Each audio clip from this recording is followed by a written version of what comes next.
Good evening and welcome to Rockmart High School. This is Micah Freeze. I'm here tonight with Rob Forgy, and we are excited to bring Ringgold Tiger football into your living room, your pocket, wherever you happen to be watching on whatever device you happen to be watching on. This should prove to be a fantastic game. Rob, thanks for doing this tonight. Yeah, it's going to be a lot of fun. We are looking forward to a good game. I will tell you, the prognosticators are telling us that this is going to be a big Rockmart win. We think they're wrong. In fact, they're calling for something like a 22, 23-point Rockmart victory. We think they're wrong. They said we were going to lose last week to Heritage, and they were wrong then too. So.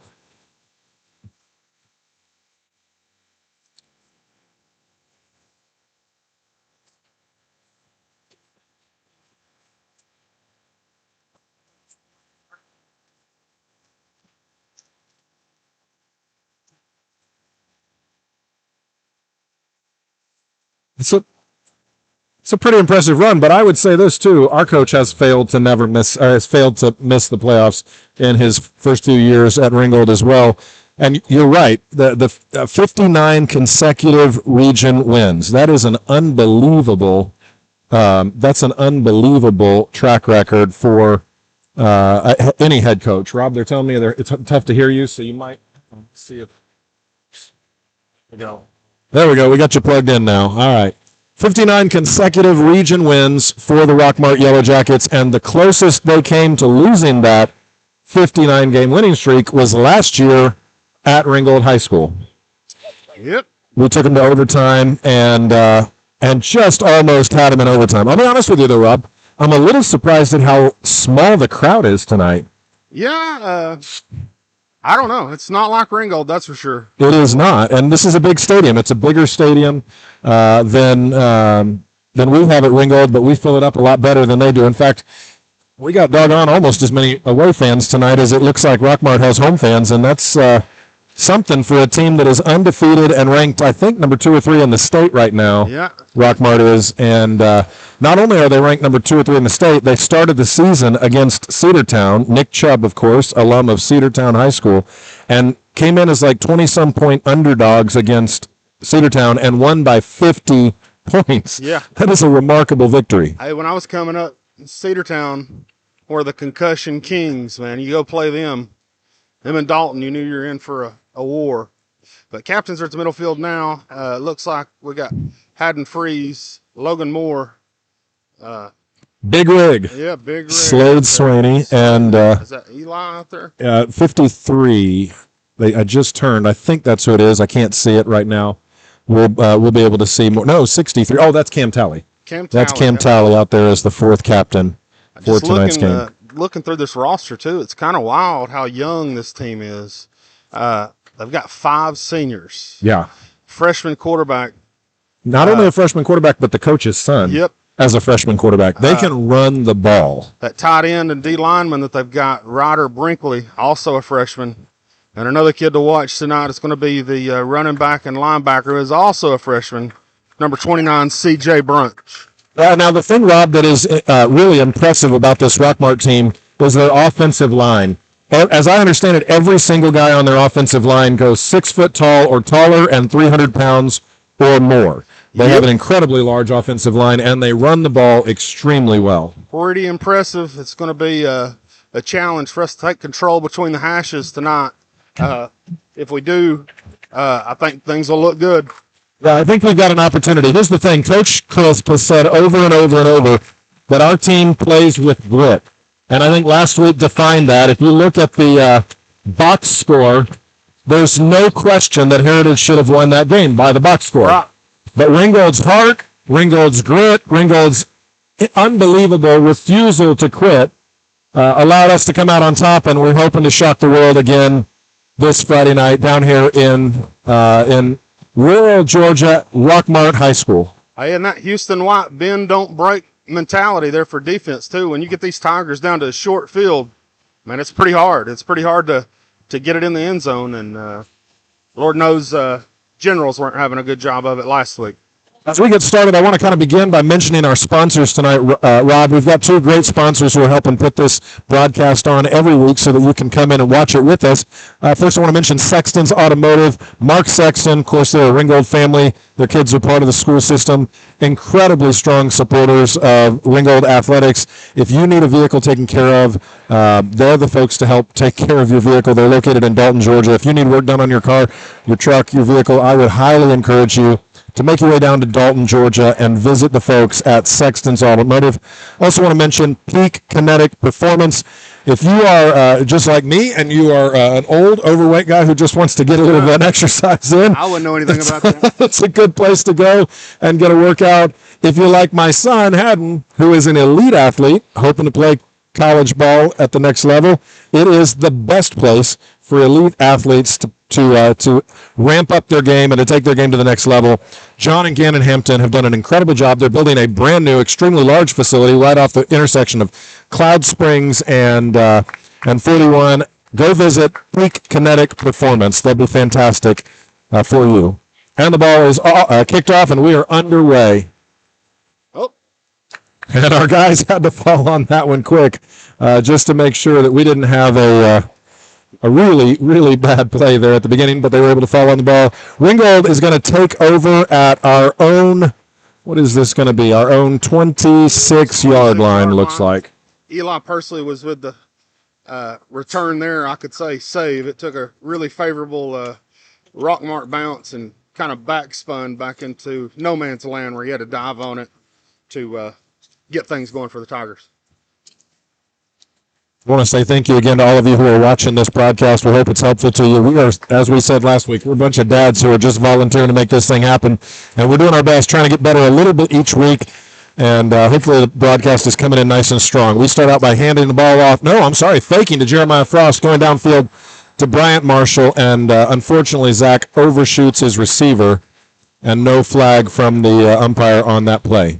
Right out of the gate, first thing I noticed is, like you said, Micah, that defensive front is coming. They're coming hard. It's going to be a night to where we're going to get rid of the ball early and often. This is where, with the exception of maybe Slade Swaney, our offensive line may be a little undersized, but they're athletic and they move well. We're going to have to chip a lot and push guys out of the way. And Zach's going to probably have to be pretty nimble in the backfield with the ball, and he's going to have to be very careful with the ball. Second down, 10 to go. Jeremiah with the carry, picks up maybe a yard. Jeremiah Frost with the carry, picks up maybe a yard. That brings up third and long, 3rd and 9. I'm not even sure they gave him a yard. Yeah, they did. All right, 3rd and 9, maybe, from the 27-yard line. Let's see what Austin Crisp has in mind. I'm assuming we're going to have to take it and put it in the air, but we'll find out pretty quickly. I mean, they've got two linebackers in the flat. Looks like one of them's blitzing pretty much every time, and that's really good coverage. Grady Haddock, fantastic! That's going to be a touchdown for the Tigers. Ringgold Tigers with 6 points. Woo! Get you some, Haddock. Gotta love that Rick. Grady Haddock got loose, got downfield, put 6 points on the board, and that puts Ringold up 6-0 over the Rockmart Yellow Jackets. Yeah, they're going to refigure a few things. This man-to-man coverage, I don't think is going to hold our receivers. That's going to leave us some big opportunities down the side of the field. I'm glad to see them try and play us man-to-man because I think we've got some burners who can handle them. I think you're right. We just got to give Grauer just a few moments to get rid of that thing, and when he does, he's throwing strikes tonight. Well, listen, what we just saw right there was really encouraging. We had a fantastic snap from the long snapper to the holder. Sam Bishop put it up. We had a hard time with that last week. I think we had 3 or 4 mishandled long snaps last week, so I'm glad to see our guys taking the week to figure that out. And Sam Bishop with the nice kick. Sam's got a big leg. By the way, was hitting them from between 50 and 55 during warm-ups. Big leg for us. And that puts Ringold at 7. Rockmart 0 in the first quarter. I think that might have put Rockmart on their heels a little bit. It should.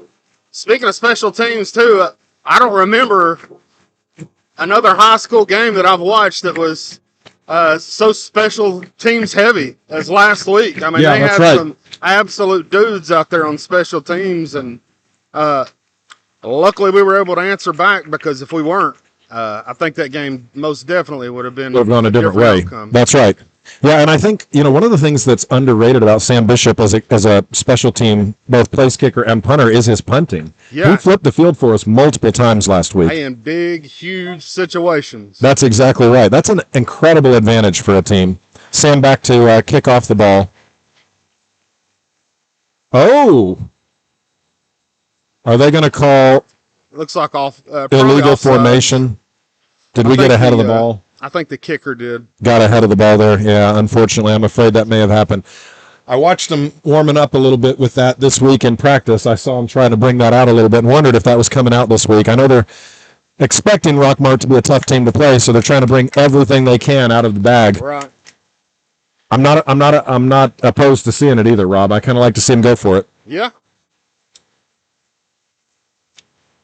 We just got to remember, when we've got the pressure on them, we just got to keep it on them. And we can't make dumb mistakes. Right. We got to keep from making, which we did multiple times last week and somehow overcame them. I promise you, this Rockmart team isn't used to some North Georgia boys coming out here and in 3 plays punching them in the mouth. On them. Yeah. I think you're right, Rob. Again, Austin Crisp keeps talking about the grit of our guys. Our guys are tough, and they don't get knocked back very easily. Nope, they're definitely going to answer the bell every time. And as Sam does consistently, he puts that one inside the 10-yard line on the kickoff. Rockmart advances the ball down the field, and nice tackle at the 31-yard line. Yeah, it looks like Bo Green, again, had his nose in that one. He's been a great asset for us this year. I think Bo's probably just a sophomore. So that is correct. Looking for great things out of him, and he's done great things. So it's much appreciated. You talked about Rockmart being young, Rob, but the truth of the matter is Ringold's a fairly young team, too. We're not senior heavy this year. No, not really. We've got a lot of juniors and a lot of sophomores that are getting significant playing time, which bodes well for the next few years. That line is sizable. Their offensive line is big. Now, last week we were able to get in the backfield, particularly in the second half, and have some tackles for loss. I think Haddon and Daryl Moore both had 4 each. It'll be interesting to see what we can do tonight. We're going to have to adjust to that time. Oh, what a great fake. Over and over. What a fantastic fake. They knew that we were biting down on the run. They faked it, flipped it to number 17, who picked up 8 yards, something like that. That's a Ryder, their tight end, who shows that he's blocking and then just leaks out in there to the flat. And that's going to make it 2nd and 2, I think. And the ball's going to be on the 39-yard line. 2nd and 2, 2nd and 3. Pardon me, 2nd and 2. Ball's on the 39-yard line. This looks like an old I formation right here. It's old school offense. Yep, under center. That offensive line just clears space so well. Hey, and they're preparing. It looks like they're preparing for a battle up front tonight. Yeah, I was watching their offensive line on that one. What was interesting is they didn't move our guys way downfield. They just locked them up, and our guys could not get loose to bring the running back down. That's Nate Davis there, their senior running back. Looks like he got about, 5 or 6 on that play. And I think I'm going to have to go back and double-check this, Rob, but I believe he was Region Offensive Player of the Year last year. Wouldn't surprise me. Yeah, he is a fantastic running back. Downhill. Looks like they're going to play with one in the slot. Davis at running back. Looks like a veer play. Good stop. Fantastic stop. Luke Jones in there again, and Trey Kirkland in there. Yep. Who I believe got his first start tonight. Is Trey a freshman or a sophomore? I think Trey's a sophomore. I think he's a sophomore. I think you're right about that. Luke Jones, another sophomore. Trey Kirkland, both another sophomore. Getting their heads in there. Class has some dudes in it, so. Yes, it does. All right, that brings up 2nd and 9, just 1 yard on that carry. 2nd and 9, ball on the 47-yard line for Rockmart. Yeah, you can watch that offensive line. They're trained well. They're all veering. I'm just going to have to watch that naked side bootleg. And we jumped off sides, unfortunately. I hate it. But defensive, is that Austin? Yeah. Jumped off sides. Just the cadence of the quarterback pulled him across the line, and that's going to give him 5 yards every time, unfortunately. That puts them in second and four. Second and four, ball on the 47. Unfortunately, the ball on our 47-yard line this time. You hate to see those free yards, but, you know, what I do like about that is how aggressive the front's being. They're getting off the ball quick, and they're going to go after it. So. Now, the thing is, we're going to have to watch. If we're too aggressive, they're going to run right past us. And Logan Moore is having to bring him down. Yep, that's Davis with a carry for about, 15, 16 yards. Yeah, that's a big gain for Nate Davis on second down. Puts him down on the our 31-yard line, so that's a 16-yard gain. 16-yard gain on second down puts him at first down. 10 to go from the 31-yard line. There are it was 8 minutes and 21 seconds with the clock counting down in the first quarter. Yep, they're going to be a run heavy offense here, but they're going to suck you in, and then when they get those passes, they're probably going to work. 17. Got him. Fumble. Ball out. And Rockmart recovered. Our guys did not see it. That was a fantastic play. Took the quarterback down, which I think we have an opportunity to do, Rob. Yeah. That quarterback's young. He's very inexperienced, and if we can get back there, he doesn't know what's coming at him. He lost the ball. That pushed him way back. That's a 10-yard loss on first down. That puts him at second and 20 from the 41-yard line of the Ringgold Tigers. I really don't know who that was back there with the sack. I wish I could see. I couldn't see the numbers when they came down. Both our guys were back there. It's like one had him around the waist and one hit him high. It didn't work out so well for Green.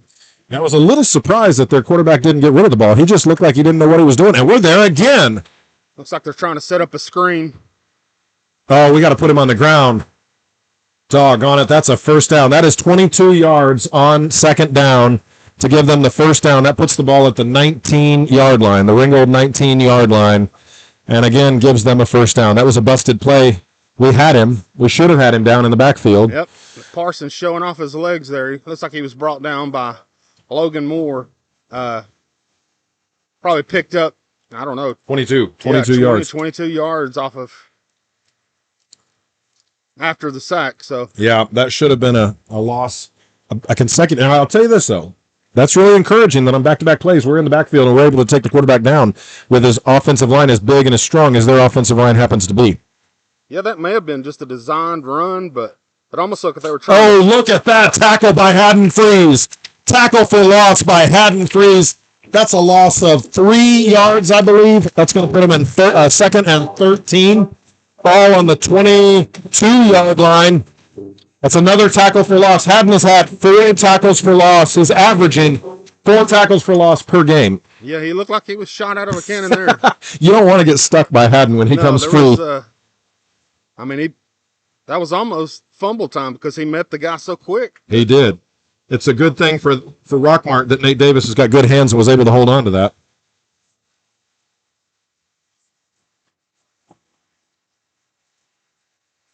They're chipping Haddon.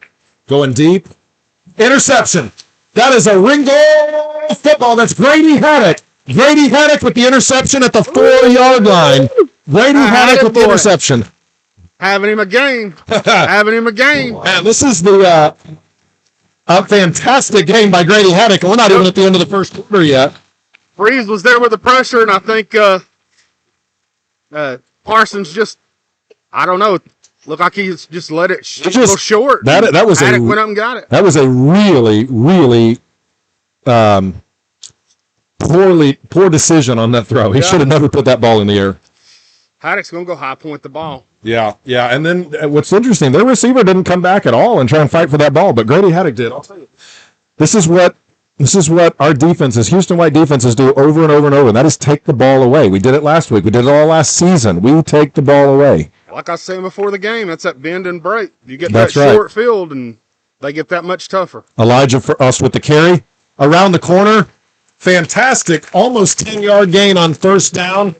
That's going to put the ball at the 15-yard line. Maybe that's an 11-yard gain on first down. That's a first down Tigers. Hey, and That's great for our field position, too. It gets It us is. off of our end zone. That's exactly right. And I'll tell you, that's good news to see Elijah running like that. He got bottled up pretty well. All of our running game got bottled up pretty tight last week.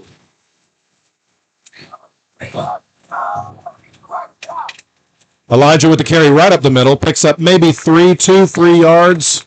Looks like he picked up 2 yards on 2 yards on first down. That's going to put us in 2nd and 8 with 5.5 minutes to go in the first quarter. Ringgold up 7-0. Man, does Jeremiah go by Elijah as well, or are we messing that up? No, it's just Jeremiah. It does go by Jerry. Did I say the wrong name? Yeah. What a great... I'm sorry if I said the wrong name. That's another first down by Jeremiah Frost. I apologize for saying his name right. I know it extremely... Hey, did you see my shirt, by the way, tonight? Oh, yeah. Frost and Freeze. Frost and Freeze, the coldest backfield in North Georgia. It may be a homemade special. First and 10. The ball's on the 27-yard line. Ringold snapping the ball.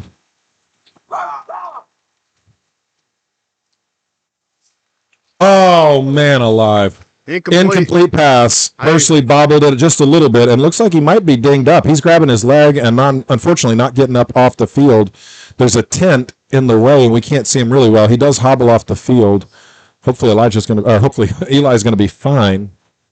This old Big Rig had another pancake block out there. It's like this nose guard is... I'm just telling you, Rob. Really oversized by Slade Swaney. I don't know that there's almost anybody in our region I would hate to go up against more than Big Rig. Right, yeah. That is a big man, and as I keep saying, he's not just big, he is athletic. He's strong. Look at this run by Elijah. By Jeremiah. I keep calling him Elijah. Yeah, that's Pardon me, folks. Jeremiah Frost. Jerry is crushing it up the middle. That's good news. Eli Persley back on the field, no limping. That must have been just a quick cramp. That was a 6-yard carry on second down, I believe. It's going to leave us with 3rd and 4. 3rd down, 4 yards to go, 4 minutes and 20 seconds with the clock counting down in the first quarter. Jeremiah Frost and Zach Grauer in the backfield. What I noticed right here is you still got man-to-man coverage, and I'm saying feed the hot hand to Haddock right here. Jeremiah could not quite get back to the line to gain. That's going to put us in 4th and 2, 4th and maybe 3. He might have gotten... He just got a yard off that one, so that's going to put us in 4th down, 3 to go. And it looks like they're going to go for it. I don't know. They're keeping the offense out there. You're on your own 34. Maybe he's trying to get them to burn a timeout. This is gutsy. They might be trying to get him to jump. After the attempt at the sort of strange kickoff after our first score, it looked like for a second we might be really pulling all the stops out. Yeah. It's timeout for the Tigers. Timeout for the Tigers. That'll give them an opportunity to bring the punt team on, I would imagine. All right, Rob, so far we're 3.5 minutes left to go in the first quarter. What stood out to you about the game? Mainly it's the band in my right ear right now. It's kind of... So here's what's amazing. These mics, last week we were in the middle of the Heritage Cup. We couldn't hear each other talk. They couldn't hear anything. Wow. So I'd imagine nobody at home is hearing this band, but if you were here sitting where Rob and I are, the band is literally right beside us, and it is it's loud, but it is the best kind of loud. They sound fantastic. It gets you into it. But I'm I wish we 10 could, feet from the tuba player. I wish we could allow them. I wish the mics could pick them up. Unfortunately, I don't even know how to make that happen, but the mics are set up to filter out all the noise except for our voices. The band sounds fantastic tonight. All right, here we go. Punt formation, 4th down, 3 to go, 3 minutes and 32 seconds left in the first quarter. You'll hate to see him not be able to do something off that turnover, but when the ball was on the 4-yard line to start, that's a tough sell. Yeah, it's there it is. There's another good punt, and it's going to take a Ringold bounce. It's going to take another Ringold bounce, and he's going to try and take it. Dadgummit. He's clear. He is fast. That's a touchdown. Ringold faithful's wanting a block in the back, but yeah, that looked like there was a block in the back. What? It looked clean. It was just, okay. All right. I didn't see it as well. He was just running. I saw the guy flying. Yeah. Sam Bishop's dad just looked at me with his arms up. He's not very happy about that outcome. I don't blame him. Unfortunately, our punt team was not able to get down there quick enough. And, I think we kind of all just took it for granted that I think they thought it was exactly. Let it roll, and I think that's what they thought was going to happen. Green looks like to be a 4-4 kid. He's smoking fast. Went down that sideline. Unfortunately, now we're an extra point away from this game being tied. They're going for 2, and they've been able to complete it. That's good. That's 8-7. Rockmart over Ringgold. I'm not sure we were prepared for that either, Rob. No, it's pretty odd looking formation. If you could see that at home, they set up like a lot of teams do, where they bring the punt team off to the side, and then right before they snap it, they line everybody up behind the center. Except they actually snapped it with everybody lined up all the way on the right, and then just successfully completed the 2-yard conversion. Just that little bitty cushion, and that was all he needed. We met him at the line, but we did. All right, Rob. Back to the question I asked a minute ago. What stood out to you so far about the game? Defense, really. I mean, both of these defenses have looked pretty good. The run game for Rockmart rolling pretty good, but once we get them down there with the goal line at our back, we keep standing up strong. So I'll say this too, Rob. I think a lot of people thought that Rockmart would push us around on the field, and they're not so far. Nope. That first running play, I noticed their offensive line being able to lock us up, but since then, our guys have handled it pretty well. Yeah, it looks like they're not really worried about our receivers, and I think that's a mistake on their part. I do too, and I think knowing Austin Crisp, what he'll do is he'll continue to try and test the limits with our running game, and then say, "Oh, hey now, that's a fantastic return." Pushed him out of bounds on their side of the field. That's going to be Ringold first down on the 48-yard line of the Rockmart Yellow Jackets. The 48-yard line of the Rockmart Yellow Jackets. That gives them a little taste of their own medicine, Rob. Yeah, I like it.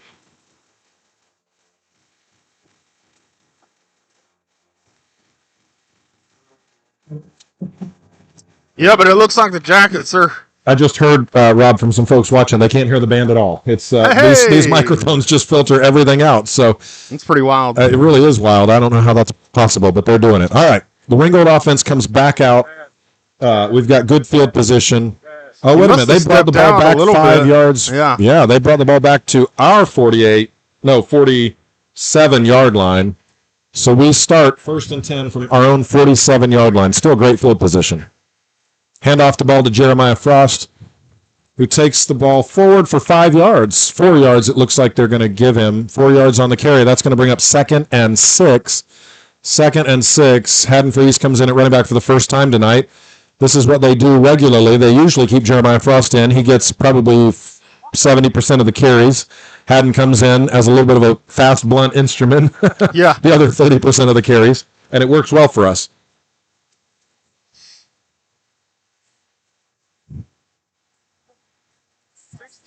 They jumped, but they didn't get quite it looks like they're bringing the heat on this. Yeah, I think so too. Hopefully that's going to leave the flat open. We can run some slants in there. Oh, and he's going deep. He's got a man deep. Oh, and his pass interference. There's the flag. That's Grady Haddock, who is going up for the ball. That's pass interference, unless they're going to call OPI. There's no way. The Rockmart defenders were celebrating. That's got to be defensive pass interference. We'll find out here shortly. But that was a nice play. What that did for us, Rob, is it demonstrated the strength of our quarterback, who has... Yeah. This is his first time starting as quarterback. I mean, he's just 4 games into his career. But that was a fantastic job of demonstrating his athleticism and his crazy strong arm. Yeah, he's got crazy arm. That is defensive pass interference. That's going to be first down for Ringold. The ball is now on the 34-yard line, on the Rockmart 34. We're going to take over on the 34-yard line, 1st and 10. Hey, and a lot of times, too, you see Grauer on that deep ball. He tends to overthrow some folks. He does. I love it because Haddon you'd much rather have that than underthrown balls that are getting intercepted. Man, as is true with Haddon constantly, he's got a low center of gravity. It's tough to bring him down. Hard fought 2, maybe 3 yards on the carry. That's going to put the ball on the 31-yard line. 31-yard line. So that's 3 yards on the carry. 2nd and 7. A minute 50 left in the first quarter. Ringgold with the ball. And you got to think we're probably 10 yards away from Bishop's range easily. Yeah, that's right. Again, during warm-ups, he was able to hit from 50 to 55 yards. Haddon-Freeze gang tackled. Unfortunately, maybe even a loss. No, they're not going to give him a loss at all, but he got half yard maybe. He's at the 30.5-yard line. So that's going to bring up 3rd and 6.5. Yeah, this looks like Rockmart's good at plugging up that middle. There was such a pile just then. We're going to have to learn to bounce outside. Right. We're going to. Or run. I'll tell you what we did last week that really messed up Heritage in the second half was when we put both running backs in the backfield. Yeah, that split backs. I loved it. I thought it was fantastic. And because Zach Grauer is such a good runner with the ball, you don't know what to do. Right. It's triple threat. It is. It's almost a triple option look. Zach with the pass. Looks like they're dropping back into coverage. He's got a man open. Doggone it. Just slightly overthrew him in the corner of the end zone. That was Bryant Williams. Just slightly overthrew Bryant in the end zone, in the corner of the end zone. But you got to think this is 4-down territory, Rob. Right. Yeah, we're on their side of the field with a little bit outside of. Are they going to try and kick the field goal? What are they going to do? Are they going to punt? The ball's on the 31. This would be a 41. This would be a 48-yard field goal. He's got the leg to try and kick this. It's a big one. He does have a big leg. They're going to kick the field goal. All right. Sam Bishop with his first attempt tonight. 48-yard field goal. I hate to see that, but there's a big flash of lightning just over my right shoulder. Yeah. Maybe the officials. Oh, it's up. No good. Unfortunately, just missed it. He had just about the length he needed to. It was close. Unfortunately, that puts the ball back in Rockmart's hands. The game is tied 7-7. There's 44 seconds left to go in the first quarter. And we might need a weather report from our jack of all trades, Dr. Haddock. Well, I was just going to say, he's texting me right now saying Robbie agrees with you. We got to hit some slants. Their linebackers are fudging up towards the line. Yeah. It's leaving some space available for us in the just over the line. Hey, and as a defensive back, especially when they're sold on the run and it's man-to-man coverage, those slants are usually opening that flat all day long. They really are. That's right. And we've got some guys who can make something happen when that ball gets in their hands.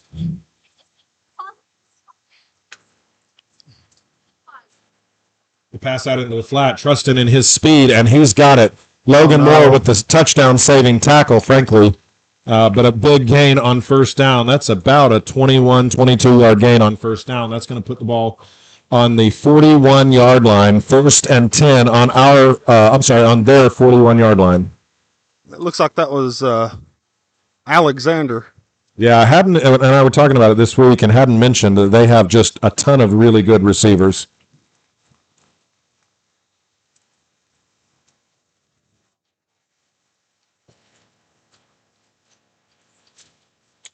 Doc Haddock just said storms are, that's false start on Rockmart. That's going to back him up. Doc Haddock just said the storms are way north of us, Rod.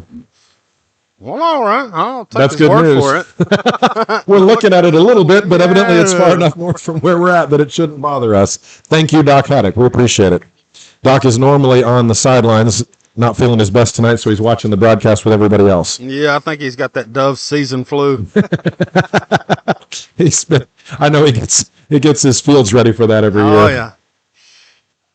All right, that's a loss of 5 yards for Rockmart. That puts the ball on the 36-yard line, 1st and 15. 1st and 15, ball's on the 36. 35 seconds left in the first quarter. This looks like almost like a double wing formation here. It's a strange formation, isn't it? Look at that. They tried to run to Haddon, and that's not going to be a good idea. After the ball. Yeah. Woo, lost a helmet. The ball came out and the helmet. That kid took a blow when he went to the turf. turf. Yes, he did. Man alive. He lost a helmet, and he lost the ball, but evidently he was down. They say he was down by the time he lost the ball.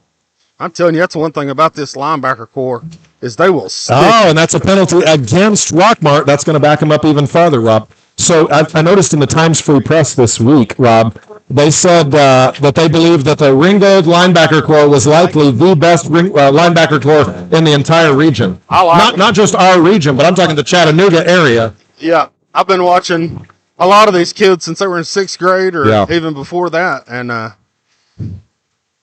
We don't want watch to old get, Luke Jones That's play what I in was about middle to say. school. It was something to watch. you don't want to get hit by Eli McGuire, Luke No. Jones, Bill Moore up the middle playing defensive line, Haddon Freeze.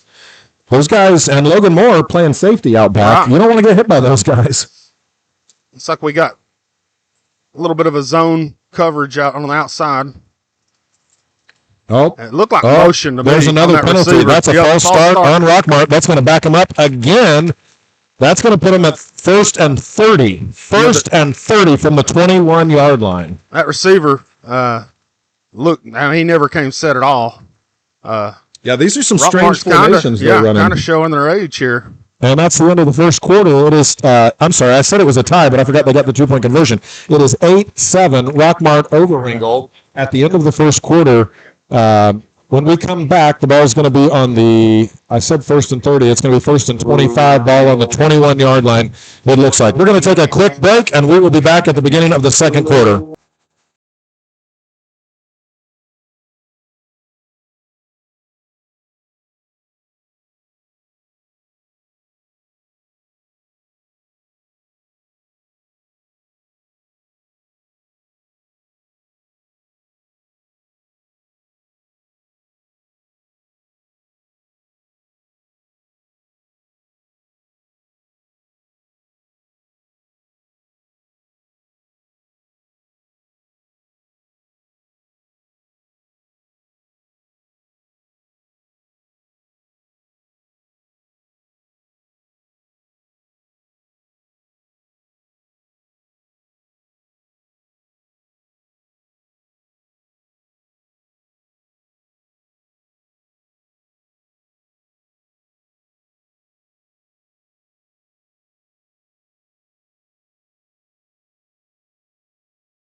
And we're back at the beginning of the second quarter, 12 minutes on the clock.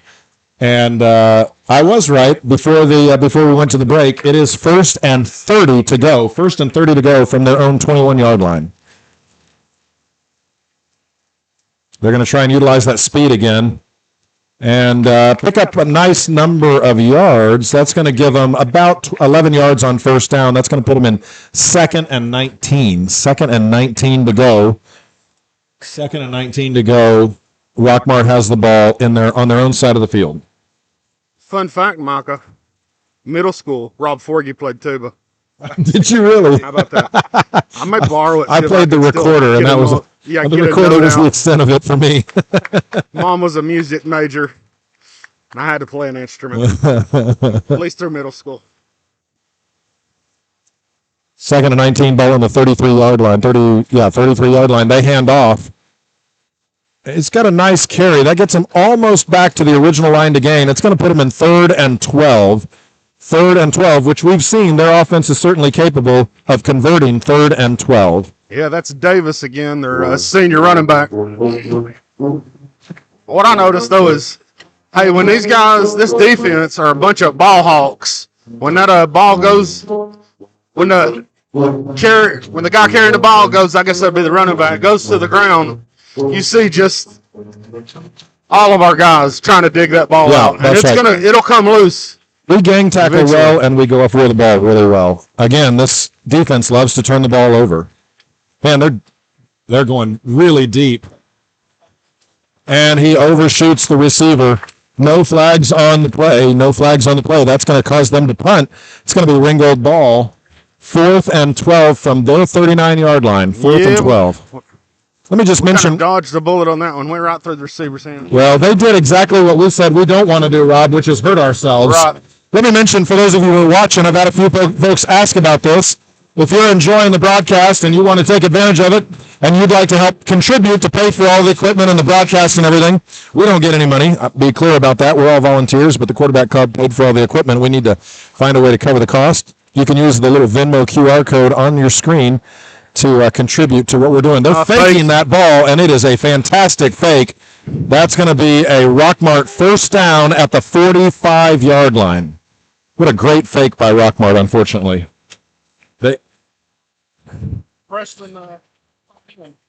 Yeah, he's looked good. That's his second catch tonight, and we weren't anywhere near him. Unfortunately, that means our defense is going to be back out there now after having been out for quite a while, and that also means that they've been able to convert after being down 1st and 30, Rob. They've turned all of those penalties, all of those mistakes into positive, as Hank Stram used to say, matriculation down the field.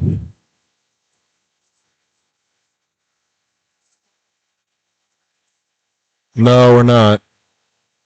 They like putting that ball out in the flat, but our guys that time, best job we've done so far, picked up maybe 5 yards on first down. That's going to put it 2nd and 5, 2nd and 6. The ball is going to be on the 41-yard line. So that's a 4-yard carry, 2nd and 6. Not a carry, a 4-yard reception on first down. So 2nd and 6, ball's on the 41-yard line.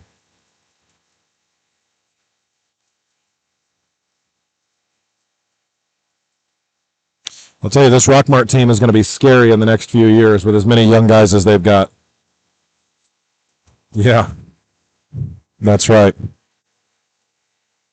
Oh, man. They've got a receiver, too. What a catch. That was a fantastic catch. Now, I will say, who is that made the recovery?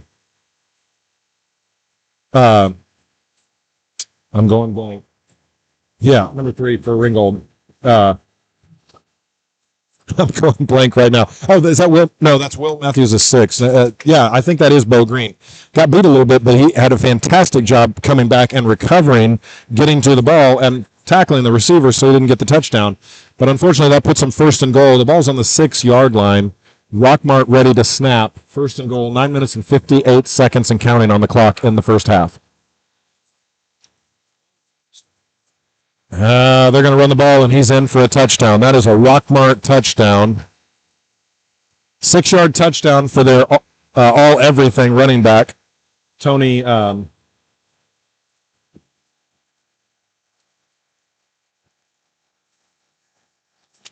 that number 9? Number 6, J.T. Taylor. Never mind, J.T. Taylor with the touchdown, which is unfortunate. Now we're going to be prepared for them to go for 2 again. It's the exact same formation they ran last time, and we're watching to see if they attempt to go for 2. It looks like they're not going to. It looks like they're bringing the kicking team on, and they're going to go ahead and just kick the extra point. They've already got the advantage by getting the early 2-point conversion.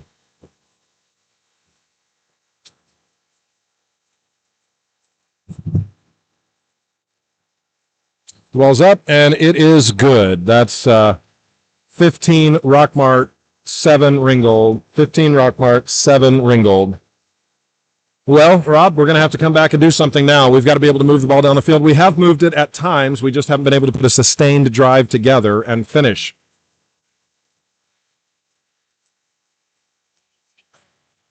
Really bold.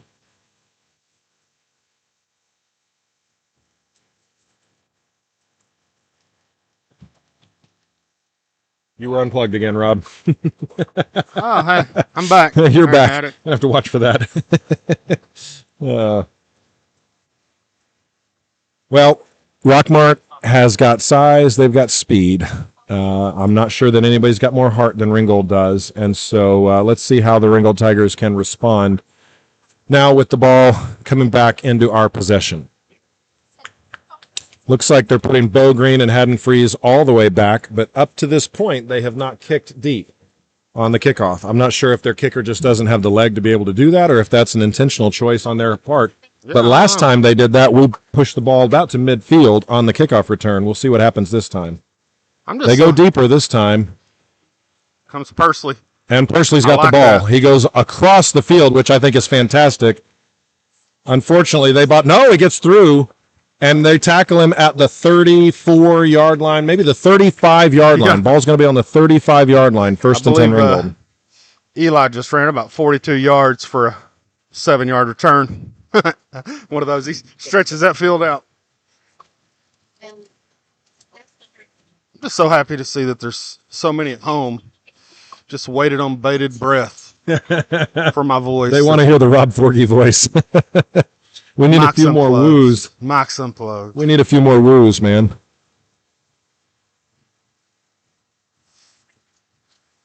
If there's any Georgia DNR out there listening, Dr. Haddock does not support baiting of any dove fields. All right. Jeremiah Frost in the backfield. Can you hear me now? Zach Grauer back not under center, but back in the shotgun. And we're going to go deep on the first play. They're going deep, and he's got him open. That's Gavin Wide Williams. open. That is a fantastic play. puts the ball down on the 27-yard line. That's going to be first and Ringold from the 26-yard line. Looked about like a 40-yard gain there. Yeah, that was a great play. Rob, this is exactly what we said a minute ago. Chunk plays will be there. Listen, if they want to push up tight on our receivers, let the DBs do that. We got guys who can get down the field and beat them to the ball. We've definitely got the personnel for it. And I still don't understand this spot. I don't know, man. It just felt like about 5 more yards than that. Going to go to the air again on first down. Run it. He's got a man open. He completes the catch. Oh, they're going to say he was out of bounds. He must not have gotten a foot down. Must have been out of bounds. We couldn't see that very well from our side of the field. Must say he was bobbling or something. Yeah. It was a nice grab by Pursley.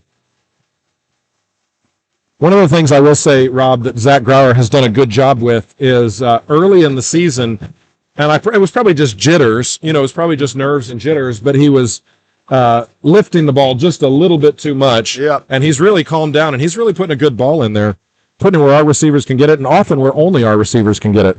Hey, those early games really helped him. Those reps. Jeremiah Frost. That was Jeremiah Frost with a nice gain of 4 or so on 4, maybe 5 on second down. That's going to put us in third and manageable. 8 minutes and 53 seconds and counting on the clock. I didn't see that lightning, but it is way north of us, but looks like just heat lightning. Yeah, that puts us in maybe third and 4, to be honest with you, Rob. Third and 4. There he is, Elijah. Oh. He had his receiver open in the flat and unfortunately could not. The ball was in his hands. The receiver just couldn't come down with it. That's going to put us in 4th and 5, they're saying. 4th and 5. The ball is on the 21-yard line. Ball's on the 21-yard line. 15-7. I think it's actually 4th and 4 because it sure looks to me like the down and distance marker is on the 17-yard line. Going for it on 4th down. Let's see what happens. Hard count. They're probably going to let Bishop put 3 on the board. Yeah, I think that's exactly what they're going to do. Ooh, Coach Crisp is not happy. Getting in the umpire's ear about something. But that's going to allow Bishop an opportunity to try and put 3 points on the board and bring us within 5 if we can complete this. The ball's on the 21-yard line. That's going to make this a 38-yard attempt.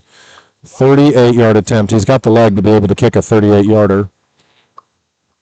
But we have had some shaky special teams last week against Heritage. So let's see if our guys can keep things in place and we can put 3 points up on the board.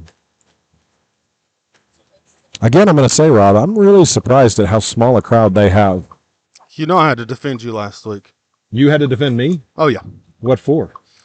Umpire. Oh. Although there is an umpire on a referee official spot. That's right. Yeah, that's right. But the umpire, I think, is supposed to be stationed back there beside the official. You can tell I spend a lot of time at baseball. No, you're good. I think the only 2 spots for an officiating crew that are the same name are the line judges. That's probably true. I think everybody else is different. Back judges, field judges. The ball's going to be kicked from the 28.5-yard line. Again, making this about a 38.5-yard. They're coming after. They're loaded up on that left side. They are loaded up. Ball is up, and Bishop it is good. That's a 38-yard field goal. It's good. Good for another 20. And that brings Ringold within 5. That is Rockmart 15, Ringold 10. There's 8 minutes and 28 seconds left to go in the half, and Ringold gets prepared to kick off to the Rockmart offense. We just got a little report from our weatherman, who is fantastic. He said lightning is 18 miles north of us, and 10 miles is the demarcation line, so we should be in plenty good shape. Thanks for defending me last week, by the way, Rob. Yeah, I had you back. I appreciate it. Listen, folks, Brent Musburger, I am not. I'm a dad who likes to watch football and wants people to be able to see the game. I will say to the band parents who are watching, or grandparents who are watching, once again this week, we're not going to be able to broadcast the band. We don't have the mics set up yet where we can do that. We're trying to get it set up so that our next home game, we'll be able to have it. Again, from our side of the field, the Ringold band has these large dividers that they put up on the back of the band, so we can't even see the band because of the dividers that are on the back side of the field. Our cameras can't catch it. We need to be on the home side of the field to be able to broadcast the band. And so we're trying to have it ready by the time we have our next home game. He bobbles the kickoff return, and unfortunately our guys weren't down there quick enough yet, and so he's able to pick it up and carry the ball down to the 31-yard line. He keeps going and going and going, and carries the ball down to the 31-yard line. Number 29, C.J. Birch. Yeah. C.J. Birch, who lightning fast. happens to be a freshman. Another one of their freshmen. Kicked in, so. Well, that's what my bifocals are for. Yeah, as it gets darker, this font looks like it's about a 4. I was trying to get the computer ready before the game, Rob, and I had to take my bifocals off because I couldn't see very well. When the bifocals aren't helping you, you know things are not good.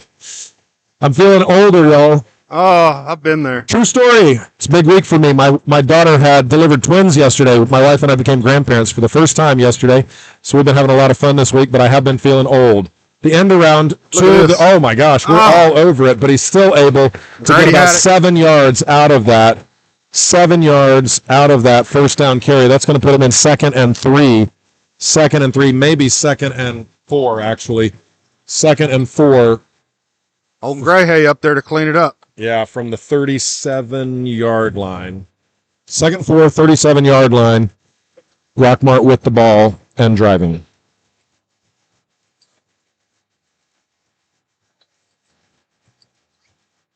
What are friends for, Chris? What are friends for? Takes a snap, and that was a fantastic play by Daryl Moore, coming around the edge and being able to put the running back down on the ground. That's a loss of 1. That's going to put him in 3rd and 5 from the 37-yard line. Met at the line, and I can tell you this offensive line isn't used to this, and they're not liking it. The small Ringold boys holding up pretty well. I got to say, Rob, I'm not very happy about the fact that the NFL is playing tonight on a Friday night. I wish they would leave. I wish college and the NFL both would leave Friday nights alone. That's high school football night. High school football is going to be the new thing now that college is pretty much professional football. Yeah, that's right. Come on, Adam. Once again, the ball out a little bit in the flat. The receiver takes it for about 8 yards. That puts him at 1st down and 10. Ball's on the 46-yard line. 1st and 10. 6 minutes and 44 seconds and counting in the second quarter at the end, towards the end of the first half.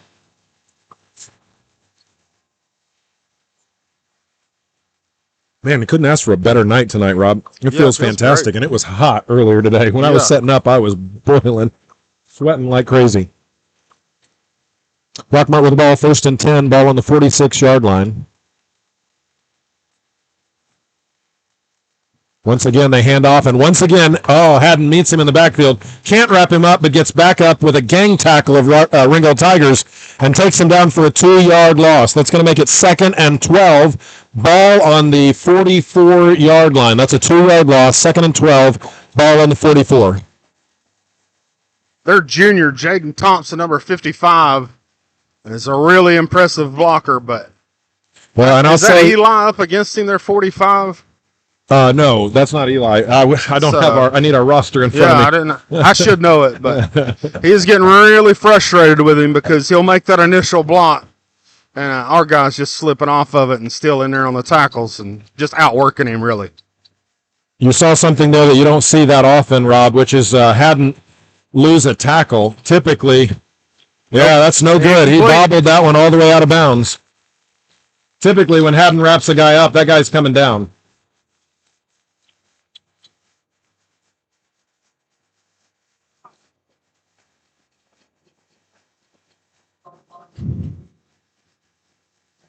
All right, that puts him in 3rd and 12. 3rd and 12, balls on the 44-yard line. 3rd and 12, balls on the 44-yard line. I want to mention, for those of you folks who are at home, if you are looking for information about the Tigers, check out the website, ringgoldfootball.com, ringgoldfootball.com. Updated rosters, scores. You can watch previous week games on there, ringgoldfootball.com. Back to pass. He goes deep. He has a receiver wide open. And he completes the ball at the 36-yard line, 35-yard line they're going to give him. That's going to put him at 1st and 10 on our 35-yard line. Another big 3rd down conversion that I really didn't need. We're struggling to get him off the field on 3rd down. That was Colby Broom, by the way, who had him locked up. Colby Broom. They're using Colby and number 47, I think.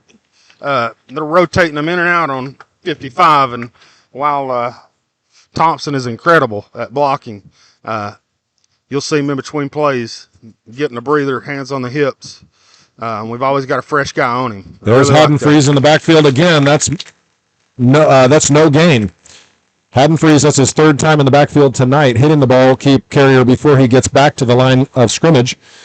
No loss on that play, but that is a tackle for no gain. So that brings him up 2nd. No, I'm sorry. Take that back. They just gave him a loss of a yard. That is a tackle for loss. TFL. So that's going to put him at 2nd and 11. 2nd 11. The ball's at the 36-yard line. 2nd 11. 4 minutes and 46 seconds left to go in the game.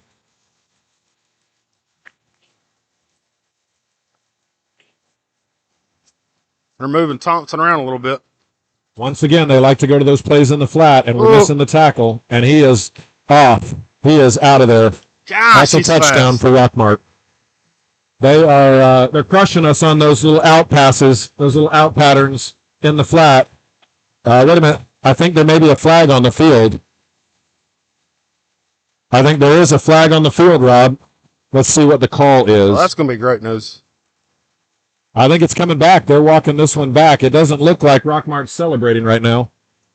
Man, that receiver was quick. I think that was, Worley? Number 4? Yeah. Yeah, he's a quick receiver, and he's killed us multiple times in the flat. But this one's coming back, folks.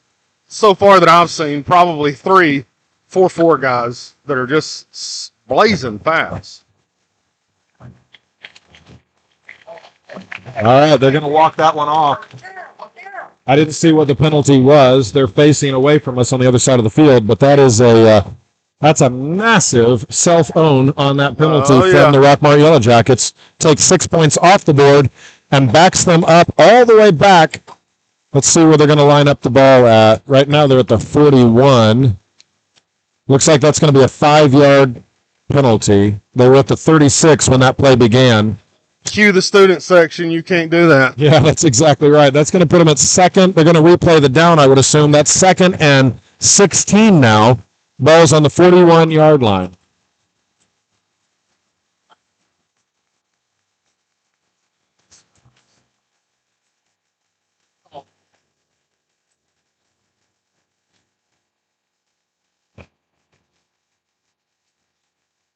They're still trying to figure something out. I don't know what they're doing.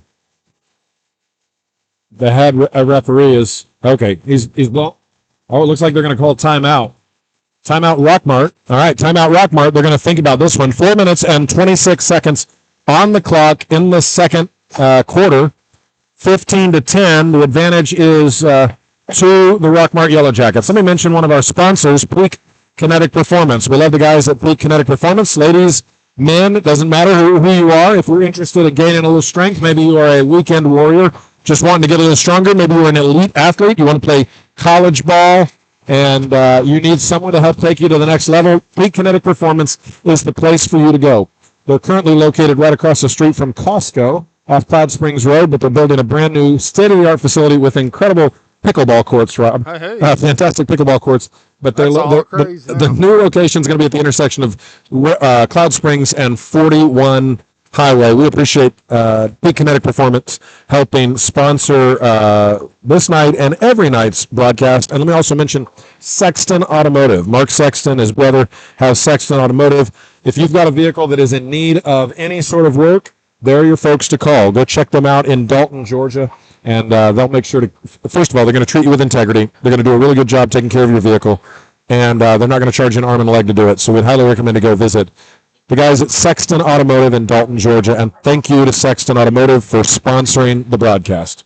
Yeah, All right. those guys are entrenched in the Ringgold community and have been for decades and decades. Can't say anything more about Sexton. I think there's a little confusion from our guys. I think, Rob, they think it's third down, but the scoreboard is showing second, and no, it's third down on the field. They're showing third down on the field as well. That was a loss of down play. It's 3rd and 15 from the 41-yard line. They're going to the air as you would expect. They're going very deep. Grady Haddock is trying to get to the ball. That ball was way out of bounds. No opportunity to catch. And what are they going to do on 4th down? This is sort of no man's land when it comes to what you want to do on the 4th down play. Yeah, Parsons' ball was way overthrown on that one.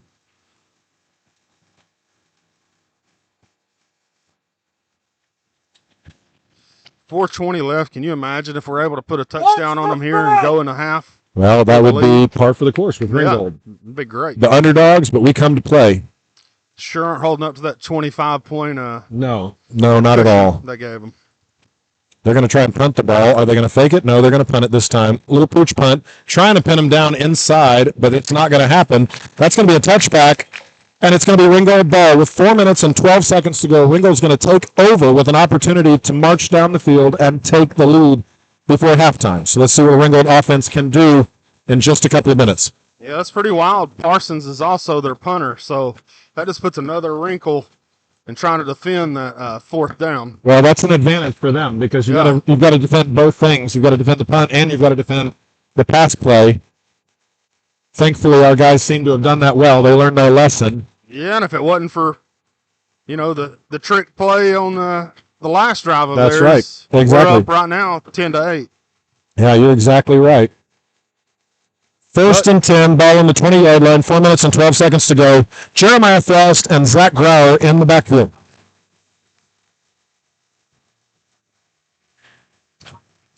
We're going deep, deep, deep. Bryant Marshall is open, overthrew the receiver just barely, 1 to 2 yards past the receiver. That was really, really close. Yeah, not a bad decision there. I mean, like I said earlier, you're going to want to overthrow that ball because their defensive back's right there. Yeah, that's right. Slightly underthrown, and that ball's picked. You want to give the receiver an opportunity to get up under it. And Bryant's quick. I've heard Bryant described as Keyshawn Taylor with a couple of inches on him. Hey, that's never a bad thing. That is not a bad thing at all.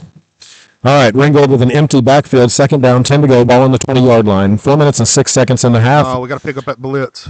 And Zach tried to run the ball. Instead, looks like we're going to lose 2 yards.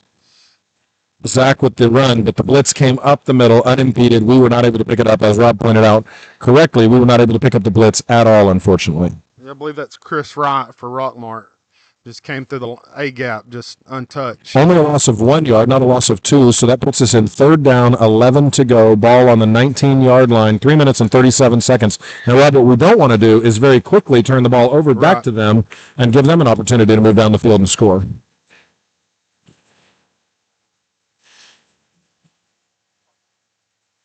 He is going deep downfield, and he has, unfortunately, he was going for Grady Haddock, trying to throw for Grady Haddock, and that's a back. There's a penalty on Rockmart. That's a blindside block, and that ball is coming back. That'll be after the punt, so that will not give us the ball. Yeah, but that's going to be a spot foul. It's going to really hurt them. Yeah, that's going to hurt Rockmart. Right at half the distance to the goal. Yeah. Yeah, that's going to put the ball on the 18-yard line, I think, after that 15-yard penalty.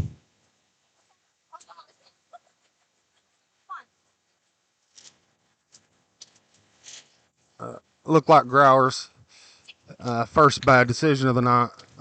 Thrown into double coverage. So let me say, Brady has drawn some attention. I think you're right, but at the same time, it's similar to the interception he threw last week at Heritage. It was a 3rd down play. and it really served to basically be like a punt. It doesn't hurt to try and go for it, see if we can convert the ball, particularly after the penalty. It puts us in a really good position defensively.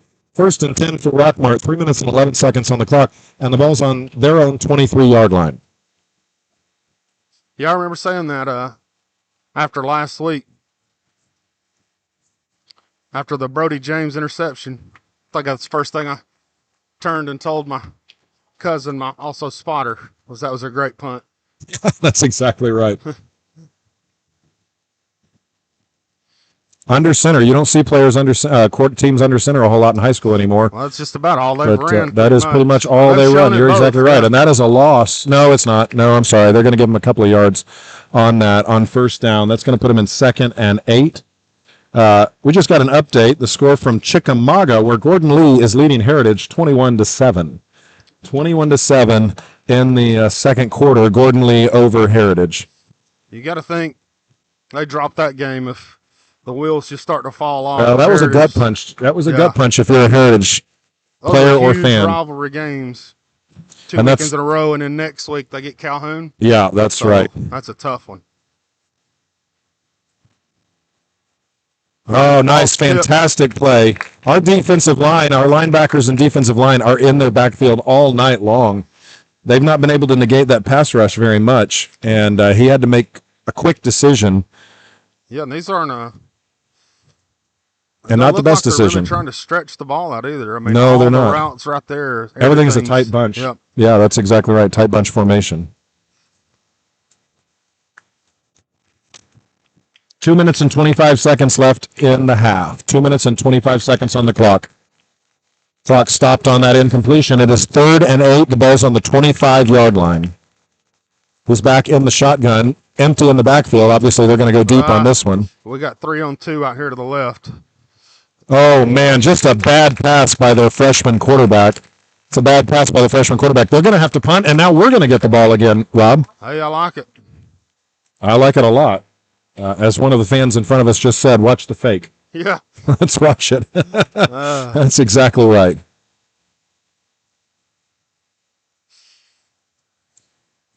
All right, the ball's on the 25-yard line. This should put us in a pretty good field position. As long as they actually punt this ball and don't try the fake, this should put us in good field position with an opportunity once again to put points on the board before halftime. They are punting.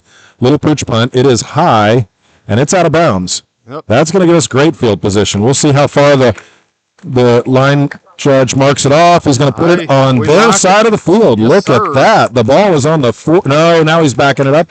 What in the world? What is that? That was weird. He had marched onto their side of the field and then all of a sudden backed up and gave the ball back to us on our side of the field. That's a 45-yard line. The reverse lights definitely came on. Yeah, I heard the beeping when he put it in reverse. Just kidding me, y'all. We're going to go back the other way another 15 yards. Yeah, I had someone ask Rob if we're trying to be unbiased or not. I said, not a chance. Yeah. Are you kidding We are me? Ringgold homers. Yeah, if I'm ever on the microphone, go ahead and count that it will not be biased. That's exactly right. All right, Ringold gets the ball. 1st and 10. Grauer and Frost in the backfield. 2 minutes and 12 seconds left before halftime.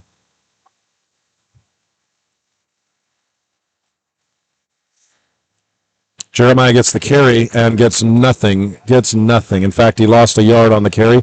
That's going to put it at 2nd and 11. 2nd and 11. 2 minutes to go. Looks like Rockmart's got 2 timeouts. We have 1 left. So we kind of got to be careful here. We don't want to get at the ball back. You would expect if we don't get many yards on this one that they're going to start using those timeouts. Grauer has to roll out of the pocket. He gets rid of the ball. He is out of the pocket. He's out of the pocket. That should not. They're going to call him probably because it didn't get back to the line of scrimmage, I would assume. I guess. Because the ball did not get back to the line of scrimmage, they're going to call that an intentional grounding. And unfortunately, that's going to be a loss of down penalty. That's going to put us in 3rd and very long. Loss of down and puts us in 3rd and very long. Here's something to pay attention to, Rob. It's the first time tonight that we have seen. Is is that Will? No, that's not Will Davis. That's Caden Williams in at running back. Caden Williams in at running back, who is the third string running back for the Varsity Tigers. I think that means they're putting the ball in the air. Yeah. Oh, and they got him to jump off sides. That's not going to give us the first down, but that will help us get some of that yardage back. Yeah, I like switching up that cadence there because these linebackers are getting off the ball so quick. They are. Like you've seen in their previous drive, that there's no chance that we're picking up. No, that's unfortunately just a 5-yard gain, but that puts us at 3rd and 22. The ball's going to be on the, the 38-yard line. 3rd and 22. The ball's on the 38-yard line. 1:39 left in the half. And they're going to hand off. I was wrong. Nice run by Caden, but obviously we had a long way to go. We're going to try and punt this ball. There's a timeout by the Rockmart Yellow Jackets trying to preserve some clock. 1:33 left in the half, and they're trying to preserve some clock. That's timeout, Rockmart. Our defense is going to, well, first we're going to need our special teams to have a great punt here. We need some hang time, and we need some distance. Yeah, we definitely don't want to go to halftime down by more than 5. Oh, I just got told by 2 different people the game is not in Chickamauga. The game is at Heritage. 21-7 at Heritage. Gordon Lee up on top of Heritage. It's got to be a particular sour pill to swallow for a running back who predicted a 50-point victory over us last week as he came from Gordon Lee. Yeah, you might want to pump the brakes on that a little bit. As I told Haddon, I said, Haddon, don't talk before a game, and especially don't talk on a microphone in front of a camera before a game. You don't want to give them that billboard material, that and trust me, room material. Trust me when I say that was big-time locker room material for our guys. All right. We're back to punt. Sam Bishop. Oh, that was a great punt. He's going to fair catch the ball at the 27-yard line. It's a fair catch at the 28-yard line. They're going to give him all the way to the 28. Yeah, I was happy to see you got that one off. They were definitely They were coming. In fact, yeah, they were coming for that one. But Sam did get a good punt off. Helped move the ball all the way down to the 28-yard line. And so that's going to bring up 1st and 10 Rockmart. 1st and 10 Rockmart from the 28-yard line. And Ringold, we've got 1:26 left on the clock. We've got to see our defense hold here. All right. Just got the halftime score. 21-10. Gordon Lee over Heritage at halftime. Collette with the field goal just before the half.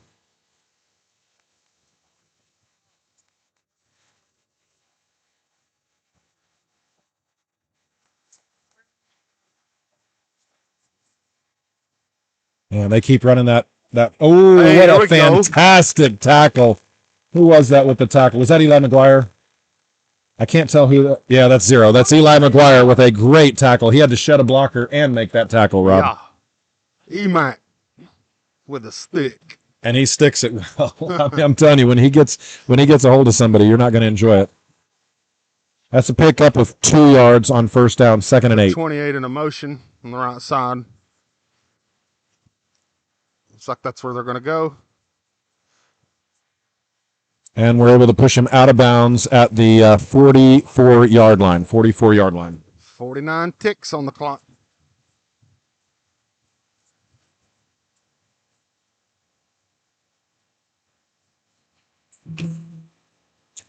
Just a reminder, we've mentioned this earlier, if you want to watch the band, we won't be able to show it again this week. A couple of problems technologically that keep us from being able to do this on road weeks, but we are doing everything we can to have it ready to show for our next home game.